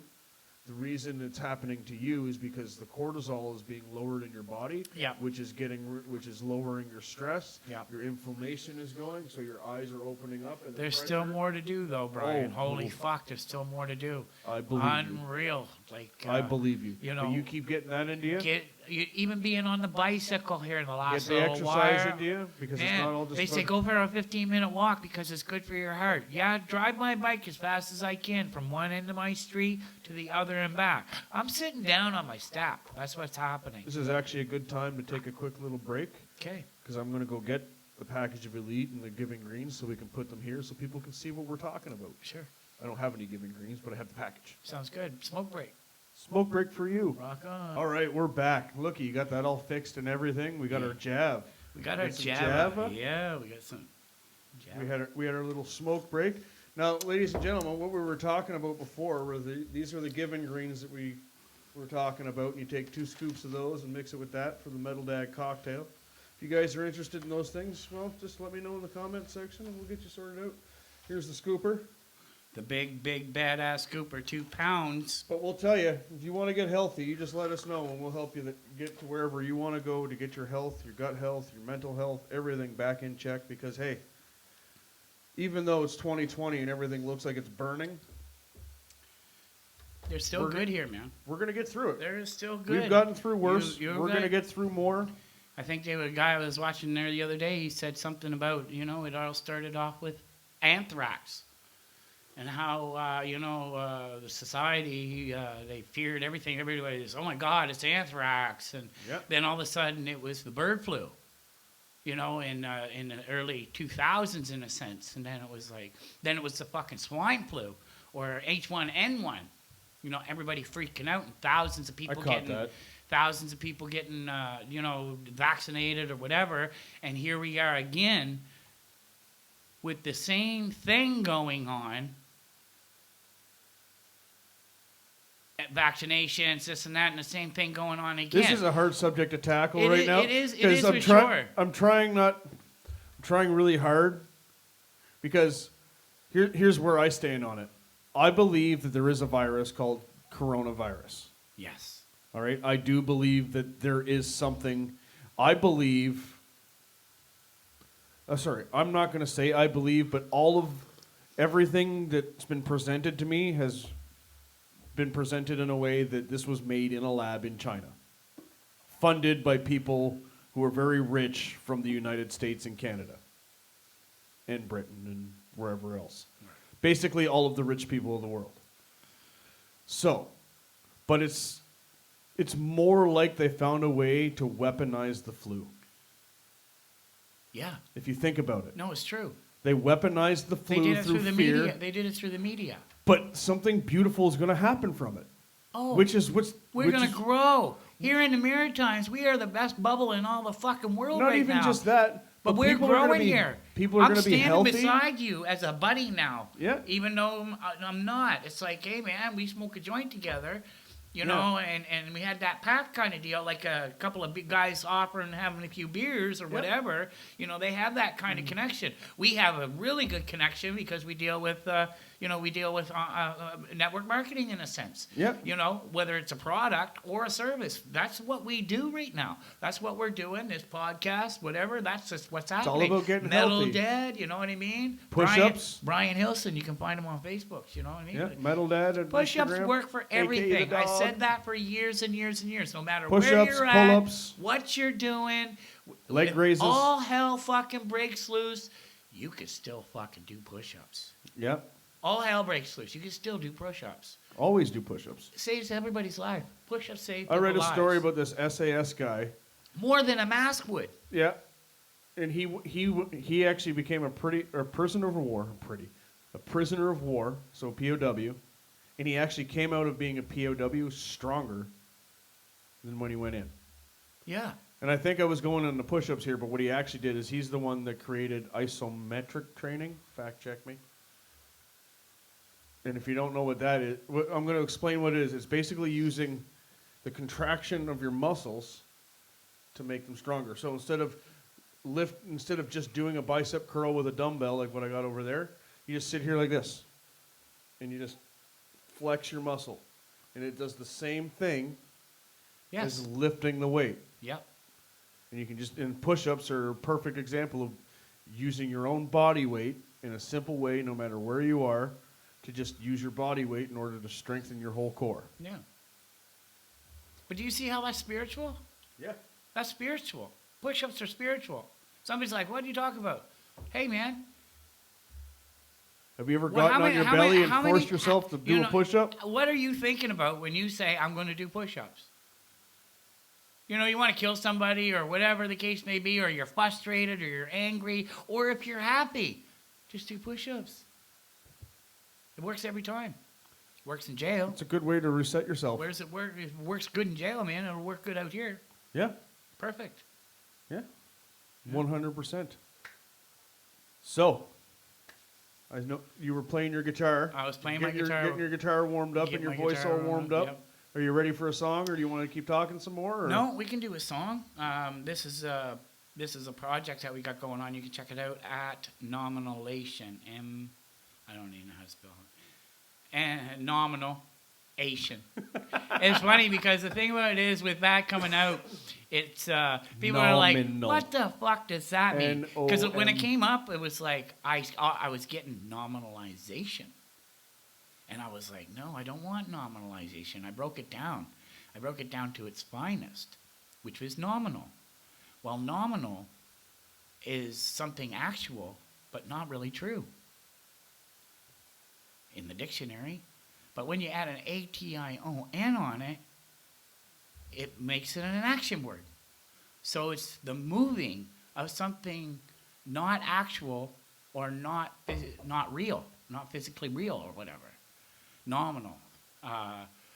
Something that is not actual or not real. You add A-T-I-O-N on it and it moves. So the meaning behind nominalization, from my perspective, was the movement of the ego. The ego's not real.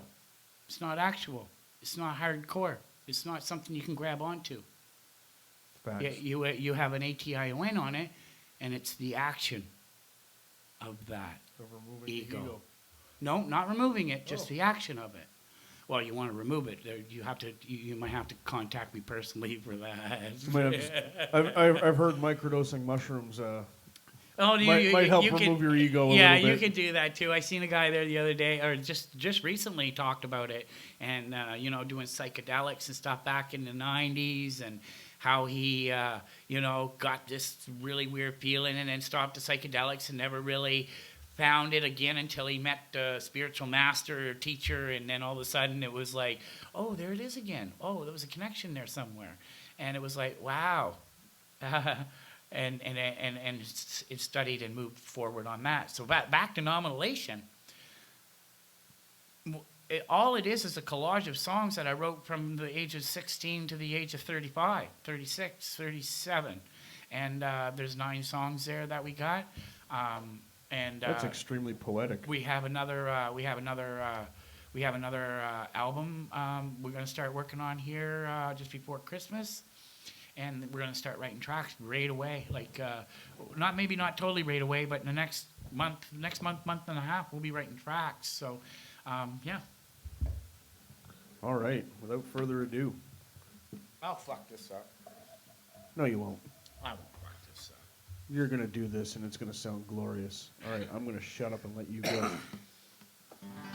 Did you want to turn volume up on this or not?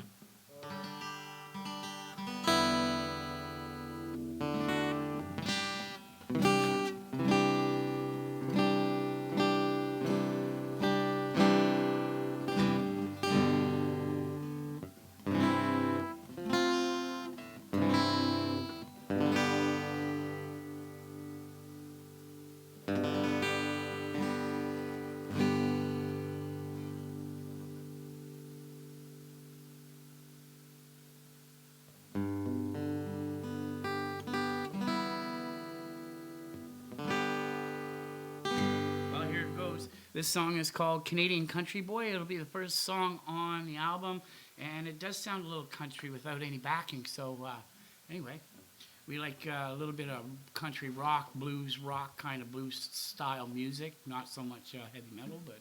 Well, thank you for sharing with us. And hope you guys all enjoy. Hope you enjoy.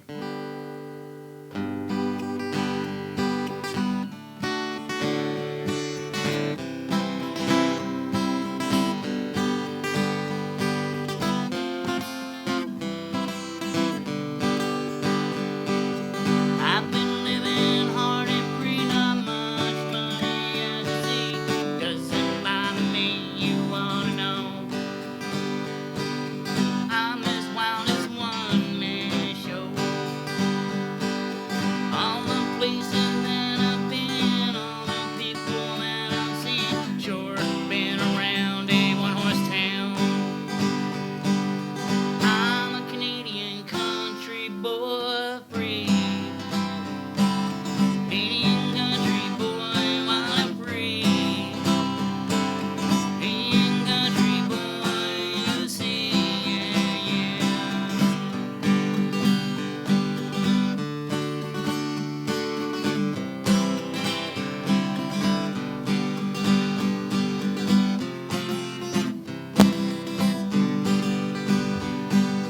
What this life is giving us, this country boy ain't giving up. Love, life, and laughter, can't you hear? We're singing, dancing, having another beer. All the places that I've been, all the people that I've seen, sure been around a one-horse town. I'm a Canadian country boy, free. Canadian country boy, wild and free. Canadian country boy, you see, yeah.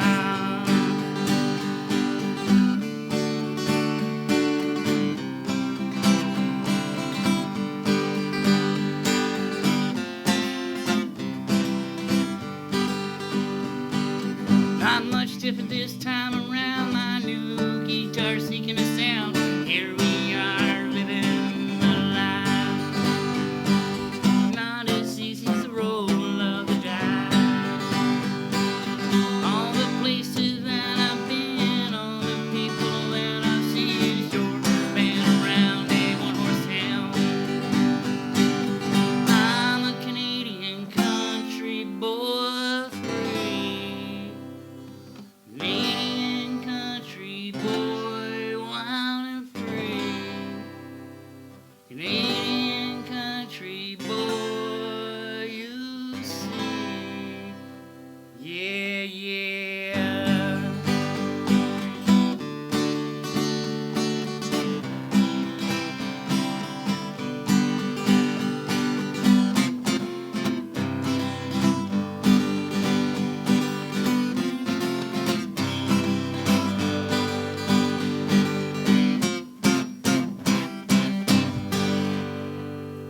Woo! Woo! There we go. Whoa! Wasn't that Now great? that, whoo! That was pretty good. Wow! Thank you for sharing that. The album is Wow. The album is called "He Leads Me to Here," and that is Hear.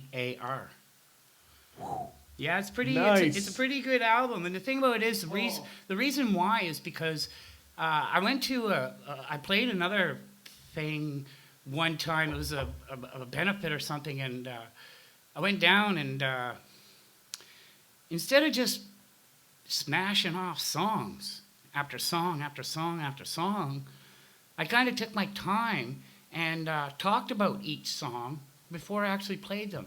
It's interesting to do that, you know, had a little story in behind it, right? You know, like, you know, these are cool songs and everything, but how did you make them and this and that? And I just found it good to actually talk about the songs. This song here, this hits home because really it's, you know, like you say, we're not all free, but yeah, you know, I can get up in the morning and go fucking fishing if I want. Or Yes, I should have. Oh, what the hell? Is that me? What is going on? Oh, wait, here. no, we'll get the volume on. There we go. We got the mute. It was the guitar. That was me. Woo! You know, I did go a little cynical, so I guess I can retract a little bit. Yeah, no problem. there are certain things written down on pieces of paper in our parliaments and everything that suggest that maybe we're not as free as we think we are, but we have a pretty good illusion of free. Oh yeah, definitely. That's a lot of what it is, for and sure. there's a lot of, we're not free to travel between countries. No. Whether that's our fault here in the free world, or whether it's the fault of the country we're trying to go to that really just doesn't like other people. Yeah. And we're not free to leave this planet. Even if if you want to go conspiratorial and the technology exists, they're hiding it from us and we can't leave the planet. Well, when it comes to me, my personal stuff But we are free. is that there's always a limitation. And there has to be. Stephen has to have limitations. You have limitations. We all yes. have limitations. We're here to learn. Some of these, and I would say 80%, take 90%, is that you Yeah, that sounds better. you don't know your limits. You know, most people out there ain't thinking, oh, this is a limitation for me. I got to kind of do something different or wherever, you know. When things come up like that for a lot of people, you know, no, we're not free. Is it possible? Well, it's possible to be free of limitation. It is we're on our way. possible. Some just can't do that. You know what I mean? I can take care of a guy, and he's a cerebral palsy. He's Yeah. got 2 feet, his legs. Yeah. He's 240-pound man. Well, look at. He can't walk. Well, that's a limitation Yeah. to me and you. Yeah. To him, he just jokes about it Yeah. He just lives his life. or whatever. You know, shit to bed and laugh about it. Yeah. Just got to be cleaned up. You know, I try not to a lot be too of simple. a lot of the times it's just like you know, it's all about a laughing matter anyway. When it comes right down to it, you know. Now we're getting to the Joker philosophy here. Seriously, you know, just laugh it away. You know, because we're Want to having. see how I got it's- these? Want me to tell you how I got these? I scars? never grew up in a real hard life or none of that, but I've been down the road. I've been down Yeah. the road. I lived on the streets. I've you know lived in shelters, and you know, we made big money and made no fucking money. You know, It's a roller coaster. Where some of that stuff I chose to do though. Why? I was ignorant. It was almost like my friend Peter Wilson and I studied with back in 2000, 2003.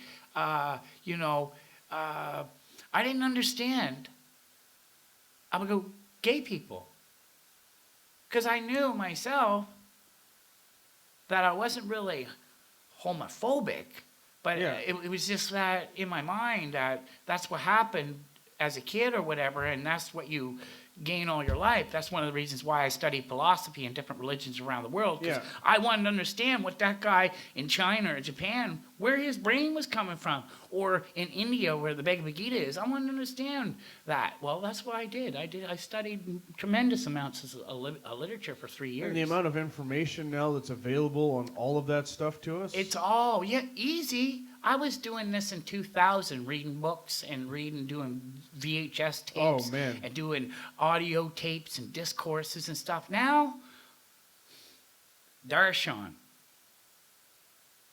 at the push of Yeah. a button. right there for you. Darshan, push of a button. I didn't have to Yep. go to Fiji.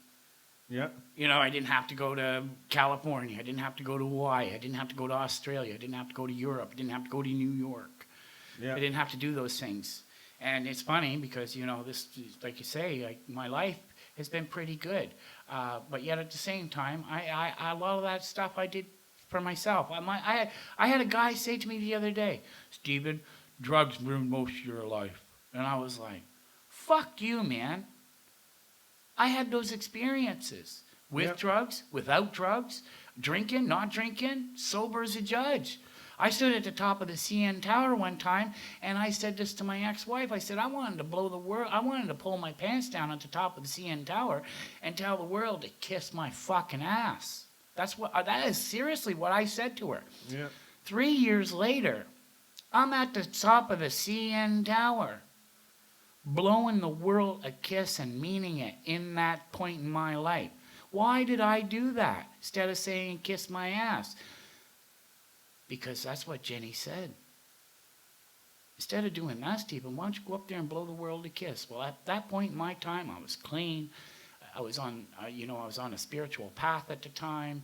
I always played music and loved playing, messing around with the flat top and doing that sort of thing. But, we're talking 20 years ago, over 25 years ago or so, Now, the project's coming up. It's called He Leads Me to Here. And that specific song,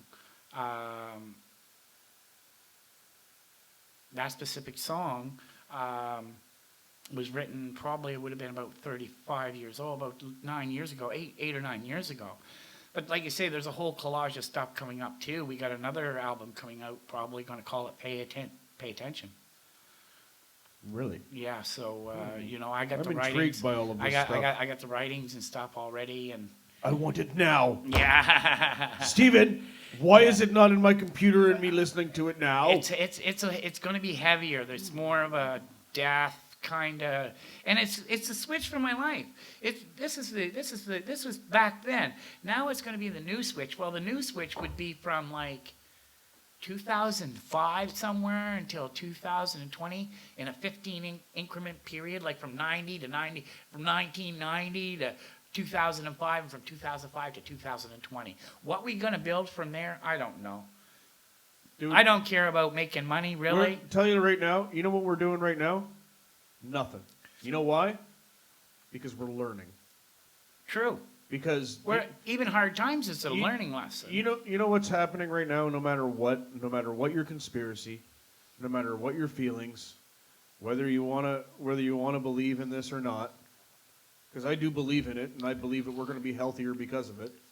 But I'm just not playing the stupid game. I stopped watching TV. I stopped watching TV in 1997. I can tell you this one thing: whether you want to wear a mask or not is your own fucking choice. But unless it's a military grade or a biohazard grade fucking mask, you're not stopping shit. Yeah. I'm sorry, I'm qualified NBC, nuclear, biological, chemical warfare. Mm-hmm. I know how it works. Yeah. I'm not a fucking idiot.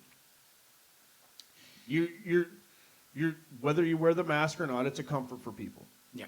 Right? And I fully support me. I can't wear a mask because I'm an asthmatic who breathes out of one nostril.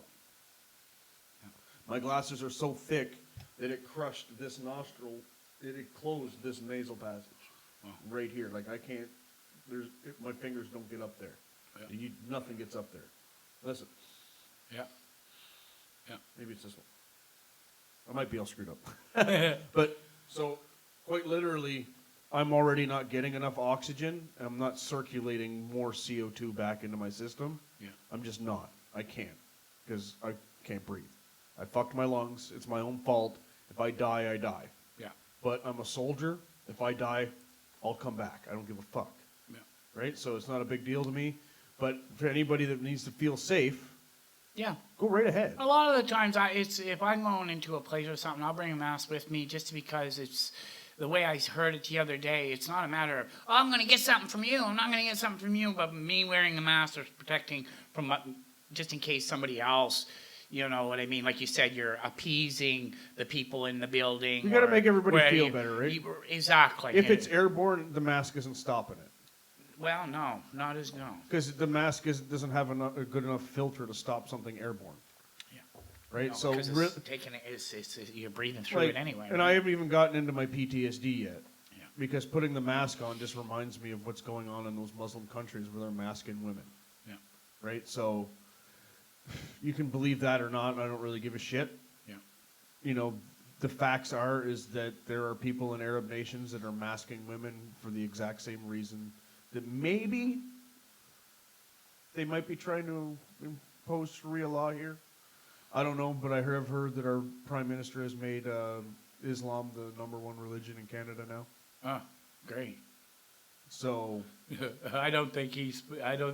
there's no way this guy can do this. They can put it on a piece of fucking paper. I'm just but saying we're still Canadians. You want to find Canada? Come to the Atlantic provinces. That's what you want to do. Not out west, because I've been out west. You know what? I've been to BC, Alberta, Saskatchewan, stayed in my time in Manitoba, stayed my time in Ontario. Yeah. Never just pass through Quebec because I just don't like that fucking place anyway. Yeah. You know, then to Nova Scotia, Prince Edward Island. Where are we going next? Newfoundland. I got a love plane ticket there. I love Newfoundland. I never You're been gonna there. love I Newfoundland. can't wait to go. You know, I'm gonna. And I love this country. And Canadians are a special kind of people. Like, it dawned on me. Like, I was trying to figure out what actually what it is to be Canadian. We are a very patriotic people, even though maybe it doesn't look like we are. And like, look at hockey, for instance. Hockey is a perfect example. Hockey did not bend the knee. They showed their support. They said that what's going on is wrong, but they didn't bend their knee and not stand for their countries. Right? Yeah. Hockey players don't do that because we are what we are, and we love the place that has given us our freedom. And let's face it, North America is the freest place on the planet. Yeah. And Canadians are some of the only people that actually stand for two national anthems as their own. Yeah. I fully believe that. I am just as much an American as an American. I'm North American. Yeah. I've spent my life standing and paying respect to the United States national anthem and to their country because, let's face it, without the United States military, what are we going to do here in Canada? Nothing. Exactly. Absolutely. You know, sometimes I take, like, who was it? There was a stand-up comedian who made the joke about Canada has a Kevlar snuggie of a blanket. Yeah. And I think it was Daniel Tosh, is I think who it was. And it's true. But the individual Canadian soldier is trained to a higher level than the average American soldier. So we have, when it comes, other than equipment, we have a level playing field. Right. But at the end of the day, the two countries are basically the same thing. Yeah. How much American TV do you watch? No. You watch more than you think you do. Well, I do. For me, myself, Well, okay, you for don't the regular watch. people. Okay, let's but talk no, about you're life. right. You're Growing- right. growing up. You're watching Hollywood. You're watching Fox. You're watching the Texas CNN. Chainsaw Massacre. You're watching guys All of down our culture is intermingled Pawn with theirs. Stars down in Florida or We're California. America's toque, Oh yeah, big time. Yeah. right? Yeah. We keep them warm. Yeah. By keeping all the cold up here. Yeah. Right? I love it. You know, and they go and do their thing down there. Yeah. But I refuse. When at a point in time in history, let's bring it to this realm, Yeah. where the world actually needs to become one. Yeah. We can't let anything stop us. No. And the only problem I see is the people trying to make the world one aren't the people that should be trying to do that. No. You're right. And that's what we're seeing take place right now. You're just, a lot of the times, like you said, is we're so mainstream media, even to myself, where Facebook, Twitter, Instagram, social media is even affected as we are going to work. Yep. You know, driving out to You go can get fired for something you say on social media now. Yeah, yeah, exactly. That's why I don't post up. I'm not no friends to people I work with. Here's the other sad thing. But look what I do, The right? people banning you on social media aren't even people, it's AI. Yeah, it's AI. Well, the AI comes up with the problem, Yeah. and then somebody later on, if it's too much against their policies and procedures, AI will kick you off, Yeah. and then somebody takes you that appeal they take that number and somebody will go through it. I know a little bit about this Yeah. because of Facebook, but yeah, true. No kidding. And the thing about it is really, You'll you get know, even with demonetized. this thing there, they're talking about Facebook not being able to stream music or not be able to do that sort of thing. Really, when I first heard it, it almost scared me because it was like, how the fuck do I work? I work online. I have to run online radio. How the fuck else do you want me to do this? Do you want me to go downtown, start passing out fucking cards in Fredericton? I cast to 150 countries a show. And So is your whole show done on Facebook? no, my show is done through metalnation.com/radio. Okay. I work my show. They're an encoder code, and a password. That's what they are. The rest is all up to me. Yeah. I was told last night too by a guy that doing a show. He said, you're one of the best DJs there at Metal Nation. I don't particularly think that way, but no, we all have our own style of music and how we present it, and we're all radio personalities and who that is. Well, a lot of the times, what you're seeing right now is what you're fucking getting all the time. Even when I'm authentic. I even found that out when I was doing drugs and drinking all the time and doing all that. I was still the same guy, just drunk doing it. You know what I mean? Like now it's a whole different story. It's a whole different story because there's greater things on the horizon. Our health, with Eric's and how we're doing that. And that's very important to me. I said to my mom a few years back, would have been 2010, I said to her, what's wrong with you becoming a health nut? She looked at me, she said, not a fucking thing wrong with that, Stephen. I want to do that then. So, like you say, it started off with, this relationship here started off at Tim Hortons. Yeah.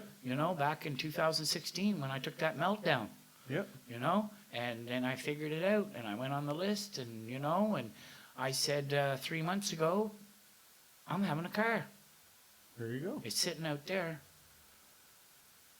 I said I'm going to have a podcast. And it's happening and now. And now we're sitting here. That's great. Hopefully Thank you for being... yeah. I'm going to do this. Thank you for being guest number 2. No, that's awesome because, it's a good show. You want to check out Maximum? If you're into metal, you're into my show. There's no doubt about it. If you think, there's lots of guys, I think it was Aaron Hazlitt said to me, he said, I don't listen to metal. I was like, you're the front man for Run for Your Lives cover band here, Iron Maiden cover band in Fredericton, and you don't listen to metal. No, not really. Most people find... I was just like, right on, Most people find their little thing, and they never deviate from it. No, people don't like change. The guy that plays guitar with us in Fallen Ponds, he is stuck in the 80s. Oh yeah, no he problem. only plays 80s metal, and he keeps sending all these tunes to me, and I'm just like, dude, they all sound the same. He goes, what are you talking about? But he's a lead guitar player, so he's sending me all the cool little solos that he likes, and here I am listening to the rhythms, going, why are you sending me 80s rhythms? Mm-hmm. Going, what the fuck? And then it dawned on me, oh, he's sending me the solos because he's the lead guitar player. Yeah. Just he's a wizard. He's a wizard at making noise. He walked in here after not playing guitar for 4 years. I met him on the street while I was picking up my daughter from her friend's house, talking to another veteran, and he walked down the street with his little dog, and then looked over at us in his French accent and says, "Hey, are you guys in the army or what's the deal?" And we're like, "Well, we're veterans." And one thing led to another. I said, "Do you play music?" And he said, "Yeah, I actually play guitar." I was like, "Well, you should come over." And I gave him my number. Excellent. He walked in here without playing guitar for 4 years and said, "Let's play Mr. Crawley." And I went, "Are you sure?" He's like, "Yeah, let's give it a go." I was like, "Okay, well, let me learn it." So I learned it, the rhythms, all the rhythms for it, and printed out the lyrics, started working on the lyrics. And he just threw the fucking tune down. Tracy Chapman style. One take. And he looked, and he said, "I hadn't played guitar in 4 years." And when you hear some of his rhythms and the way, some of that, you can tell that he hasn't played guitar in a while. Oh, yeah. I haven't either. I haven't been playing until a couple of weeks ago. And he's so much more smooth and better now. Like, and he's been playing with us for, I think, about 6 months now. Oh, Louis, that's when it is, yeah. Louis, check me on that one. But we finally, there's a big language barrier too, but we finally broke through all of those. There was times where he actually spent in this garage 8 hours just making noise. Fucking around with a Floyd Rose, doing scales, just refamiliarizing himself for 8 hours. He never stopped. Albert was saying the same thing. He said, Stephen, he said, once you start picking it up, I said, yeah, once I start picking it up, and I just want to keep going. Yeah. Like, and that's what it is. I played that song all week, and you know, it's like you say, we jam every Monday nights at my place, but now, since the second week of January, he hasn't even been to my house since March, and that was 2 weeks ago. So, you know, this COVID thing, and he's working, Yeah, we and took got about 2 months kids and off, stuff too. like that, and we just took off 6 months, bang. Yeah. But now, like you say, in our conversations and stuff, now is to the point where like he's coming back, and when he comes back, like it's a big deal. There's a I hear you, I man. wrote a 100-page book back in 2014, and 15,000 words I got printed out or something like that. The way we're gonna put this out is with a book, CD, and the tablatures. Nice. Yeah, I still have another book to write for the second half. Can I suggest something to you? Yeah, Maybe not do a CD, maybe do a record. even possible. Yeah, yeah. Well, the reason I say that, and it's not to step on your toes or anything Yeah. and tell you advice that you probably don't want, but the Now- way now- music is now everybody's only going to listen to your digital, Yeah, yeah, it's right? true So story. you yeah. release your stuff as digital, you put it on the internet, and you just say, "Here, world, take it." Yeah, But because we're old school and we like to release an album, right? And yeah. our brains and are actually wired do that and way. actually do an album. Lots of people nowadays. See, records are collectibles. And the thing about And it is, they're- it's really cool. Now and they're they've not made black. They're blue. yeah. They're green. They're purple. They're And they've made a yellow. comeback. Yeah, right? oh, big time. But See, CDs are a dead technology, yeah, it's not going to go nowhere. right? Like yeah. we still have CD players. I don't even have a drive in my computer. I can't even put up Yeah. a CD. But you We're- want to ask we're- me about what I got on digital? Probably But- about 26,000 tracks I loaded to Sam. And real music fans will always buy vinyl, Yeah, they will. Yeah, and there will always be record players. yeah.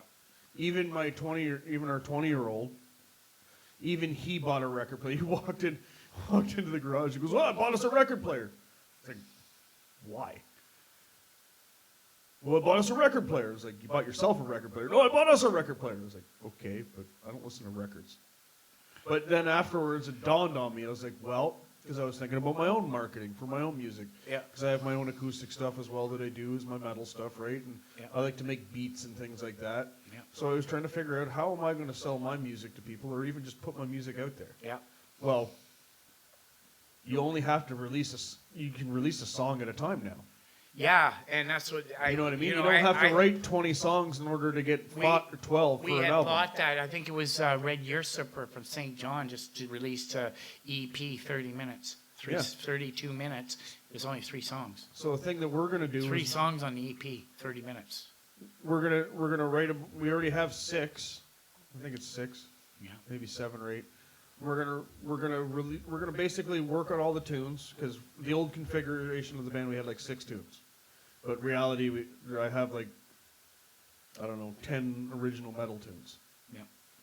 So I'm working on it with the new configuration, and we're gonna release them song by song, and then we're gonna group them in bunches of 6, Yeah. and we're gonna go until we have Just release. 18? Just release EPs. 18 songs, Yeah.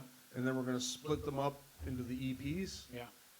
and we're gonna put them on vinyl and release them like that. Yeah. It's like a collector's thing after we've made that many songs or whatever. Yeah. Or like you said, we can, after 6 have been written and released, bunch them together, put them on an EP, and release them that way. Send them out. Yeah. Or even better, you write a whole bunch of songs and then you match them in the order that you want in order to tell the story that's a little bit more coherent, because you know as well as I do, sometimes you write the end of the story before you write the beginning as a writer. Yes. It all depends on when it comes from the universe. It of was your almost soul. like this book. I was thinking about putting this book into the second album and writing a whole brand new book for the first EP, 9 songs. And that's not what I'm going to do, because it almost seems like this first book, along with, like you said, a vinyl and, like you said, digital copy, the tablature. I even said to Albert, I said, well, can you write the tablature? He's like, yeah. I said, That's a good idea. once it's done, isn't it? And he goes, yeah. He said, once I figure out the lines, and he's got the lines, he said, once that's done, it's just done once. Does he have a program for that? No, I don't Does think he he'll. want- Yeah, does he you want might help with it? No, you will have to maybe send me something or something. I We'll hook have something up. I have the program that I use. I don't know if I can say it on film or not because I don't know what their copyright laws. Well, fuck it, I don't care. I use Guitar Pro, Okay, yeah. and I'm up to Guitar Pro 7, I believe now. Okay. I love that program. There's other ones out there like Finale and stuff like that, but I just found Guitar Pro to be the best one that I like. Yeah. So I always recommend that one. I'm just laying out. Guitar Pro, tell me if I'm not allowed to recommend you guys. If I am allowed, hey, send some sponsorship stuff that I can give to people. Yeah, exactly. Hand out some stickers. And Yeah, some Scratch- stickers and stuff like scratch and that. sniff shit. I don't want much, just stuff I can put on my fridge and shit. Yeah. But I was also going to say if he wants help getting it all together when he's ready to, Yeah. I have extensive knowledge in writing music. Right and now, things we like that. loaded Mixcraft 8 recording studio on my computer. Nice. We went to go load it on his, and it won't happen because it's not a burnt copy. So Okay. we're gonna go back out and purchase a copy for Albert to use at home. And you can't just transfer it over. No. You can't. You It's- can't download it like a digital version of it Well, you might be able to buy something online, and but then I use don't the know. license. No. The license, because if you can download the digital copy of it, all you need is the same license key. And when you type in the license key, the comes up that says this key isn't being used. Oh, so you can only use it for one. You don't have like a One multiple unit. system. Yeah. Okay. So we're gonna get him that because Now, is Dave that a Lowe, recording in program? Nova Scotia, the producer, he runs Mixcraft 8, and he once we went in And because that's for capturing the audio. that's for capturing audio, but it's also video editor, so I can put Okay. the words in, Yeah. and then put up a video track, Yeah. and post a MP4 on it, and Yeah, then most stretch them out program- and do all that. Reaper is a video editor too. Yeah. Yeah. I use a. It's pretty good. Like I had a So hard is time. I GarageBand. was using Studio One there for a long time, and then I tried Cubase 8, but it was a little too much. Cubase 8 was. I loved Pro Tools, but then when a bunch of upgrades happened to my computer, then it wouldn't work with my older version of Pro Tools. Yeah. So the one problem I ran into with Pro Tools is because they released a new one every year. Yeah. I just lost the ability to use it, but I loved using that program when I did have it. Yeah. For some reason I found it was easy. But now I just use whatever I can. I use GarageBand a lot more than I use anything else. Yeah. It's taken a Oddly lot enough. of time. It's taken a lot of time to get here. Like you in this place. Oh, Took yeah. a lot of time to get here. You know, It it takes did. a long time to grow. You know, It where does. I'm at now, like I said to Aaron out there having a smoke, you know, where the fuck do I go from here now? You know? And this is where I go. I just keep moving forward in what I'm doing because I'm exactly in the right spot at the right time. And it's right all going to now. come. And because you have everything that you work for. That's now- the positive. That's the positive aspect you were talking about. Yep. I'm an optimist. I'm thinking about the solution here. What's next? What's next? I don't know. Maybe it's When you don't know, you upgrade. yeah. Well, I know When you don't know what the next step is, the approach that I always have is I look at something and be like, okay, that car, I can get a better car than that. Yeah, no, it's true. Look at that house. That's what I That's said. A nice that's house. I the can get a same. better house than that. Exactly. Yeah. Right? Yeah. Oh, look, now I got purpose over in this direction. Now I don't have to worry about. Okay. Yeah. Then it fills the void until you have that next thing. Like for me, a lot of what my problem is I get too involved in making sure that the house is going the way that it needs to go. Yeah. So I forget about all of the stuff I need to do outside of it sometimes. Yeah. And then I smoke a little bit too much weed, and then I go, "Arr," Yeah. right? Because there was a lot of times I was using it wrong. I was smoking indica at the wrong times. And Yeah. it's just, you know how marijuana affects you anyway. Anybody who smokes a lot of marijuana. Yeah. I was prescribed up to 10 grams a day for the longest time. And when I first got out of the military, I'll tell you, I was smoking 10 grams a day. My brain was that wired that I had to consume that much. And this it is was the growth. ridiculous. It's funny. We sit Yeah. here now and we talk about it, and where that's at, where we're going. Yeah. That's on our list. Yeah. Write a list today. Make a fucking grocery list. I needed toilet paper yesterday. You know, I'm I really- didn't I'm need the Pepsi, but I got the toilet paper. I'm really bad at lists. And Aaron I- is amazing at lists.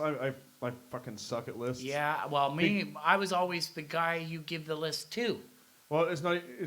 She makes the list. She gives me the list. I go get the job done. That happened to me when I was in the Army, but with me, before I started smoking as much marijuana as I did, I always stored everything in my brain.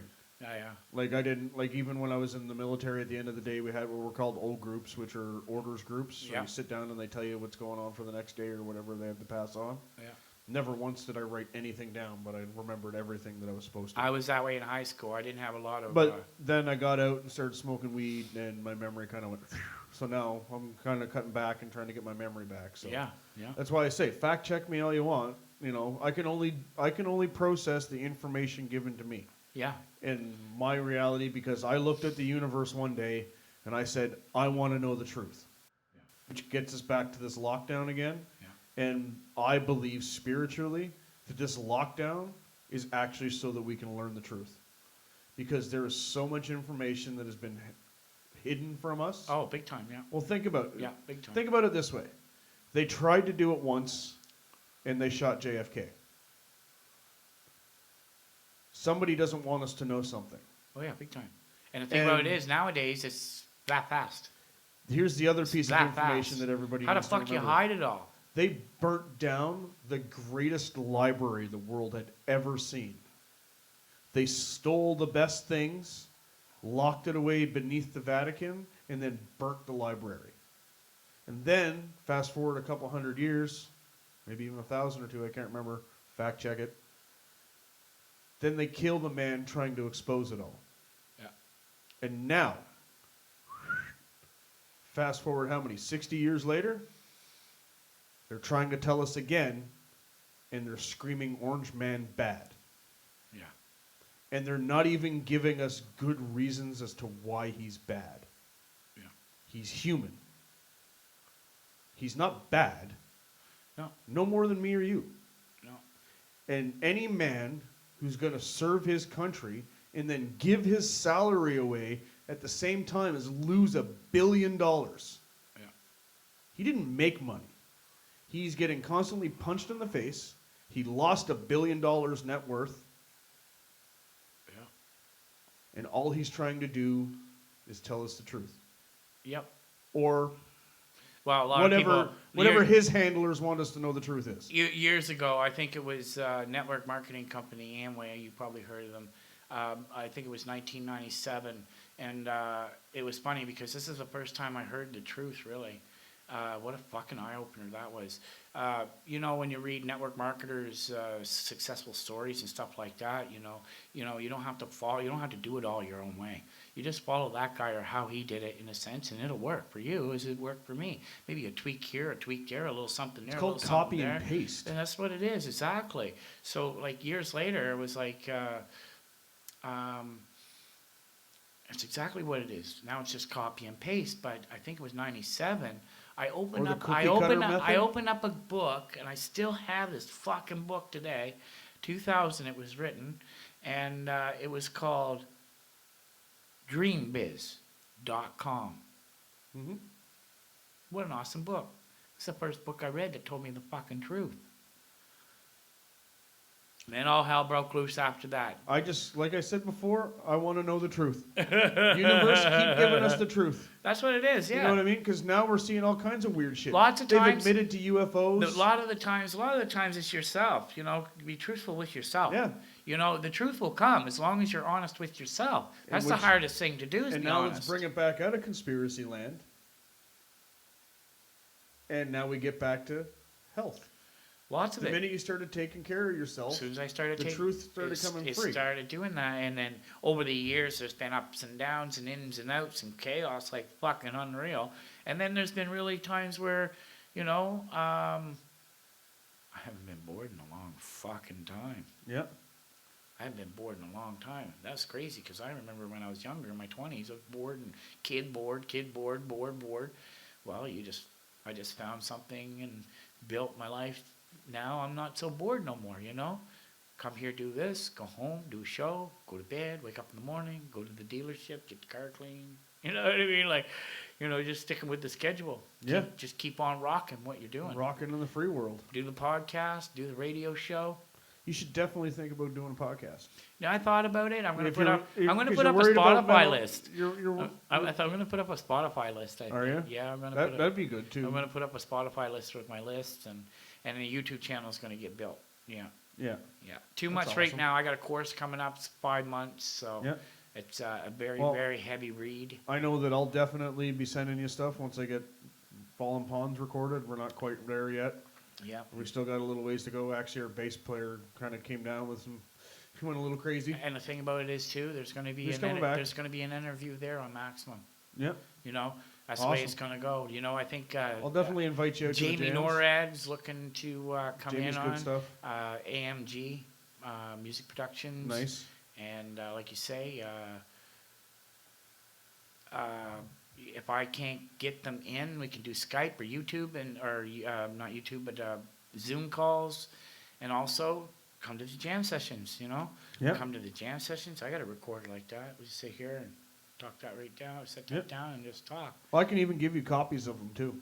Yeah. Because I actually have. Oh yeah. We actually stopped recording them because our guitar player came back after COVID and he wasn't comfortable recording yet because he had to do some practicing and we had to get a little bit tighter and stuff like that. Yeah, so. yeah. But now we're at the point where we can start back. We're recording all of our jams. Yeah. And I just because my video cameras kept dying, like the batteries. Yeah. I never got full footage of them, and I don't have any images to put for Okay. the rest. Albert and I started probably about a month before we quit on January. Yeah. We were starting to do that, and then once we were done doing some recordings of the songs, we stopped. Yep. Took the last half hour of our jam, sat back, smoked a couple big fucking joints, put that up on the big screen, and okay, let's listen to this. Yep. And then you just sit back and it was like, fuck, man, that was shitty.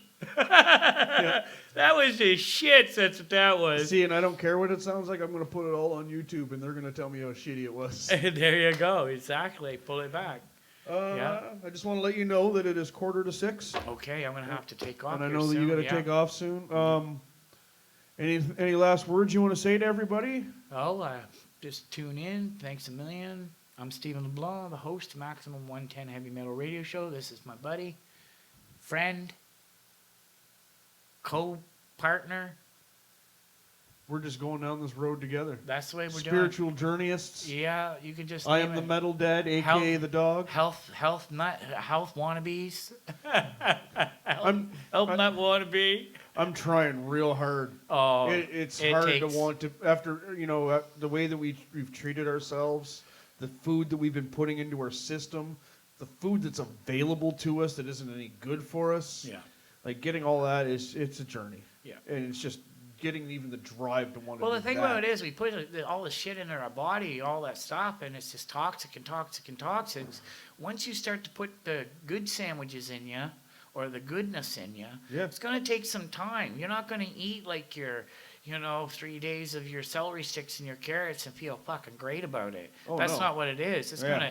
those foods are set Yeah. up there for rejuvenation. you gotta for rejuvenation. Not, and how's that? We got to start taking out that toxic shit, It's Yeah. crazy right now because a lot of people now, because of this COVID thing, they've been binging. well, not just that. They're faced with their vices more. Yeah. Because there was a point where you just couldn't get 2020. it. The You Great know? Awakening. It's telling you everything that's wrong with you. There is, yeah. You know what I mean? And I'm not going to pretend like there isn't racist people in the world. No, there 'Cause is. there are. Oh, fuck yeah. for But if you sure. think North America is racist, then come with me to the Middle East. Yeah. Come with me to Asia. We'll meet some real racist people. Yeah. Because I'll guarantee you as a white person can't walk the street Yeah. in most Arab countries, and that's real racism. That's real, yeah. Like, I'm not saying that there isn't racism in the United States and Canada. Don't get me wrong. There is. Yeah. But at the level that I've seen, no. I've been held at gunpoint for being white. Yeah. It's not fun. No. It's not. No.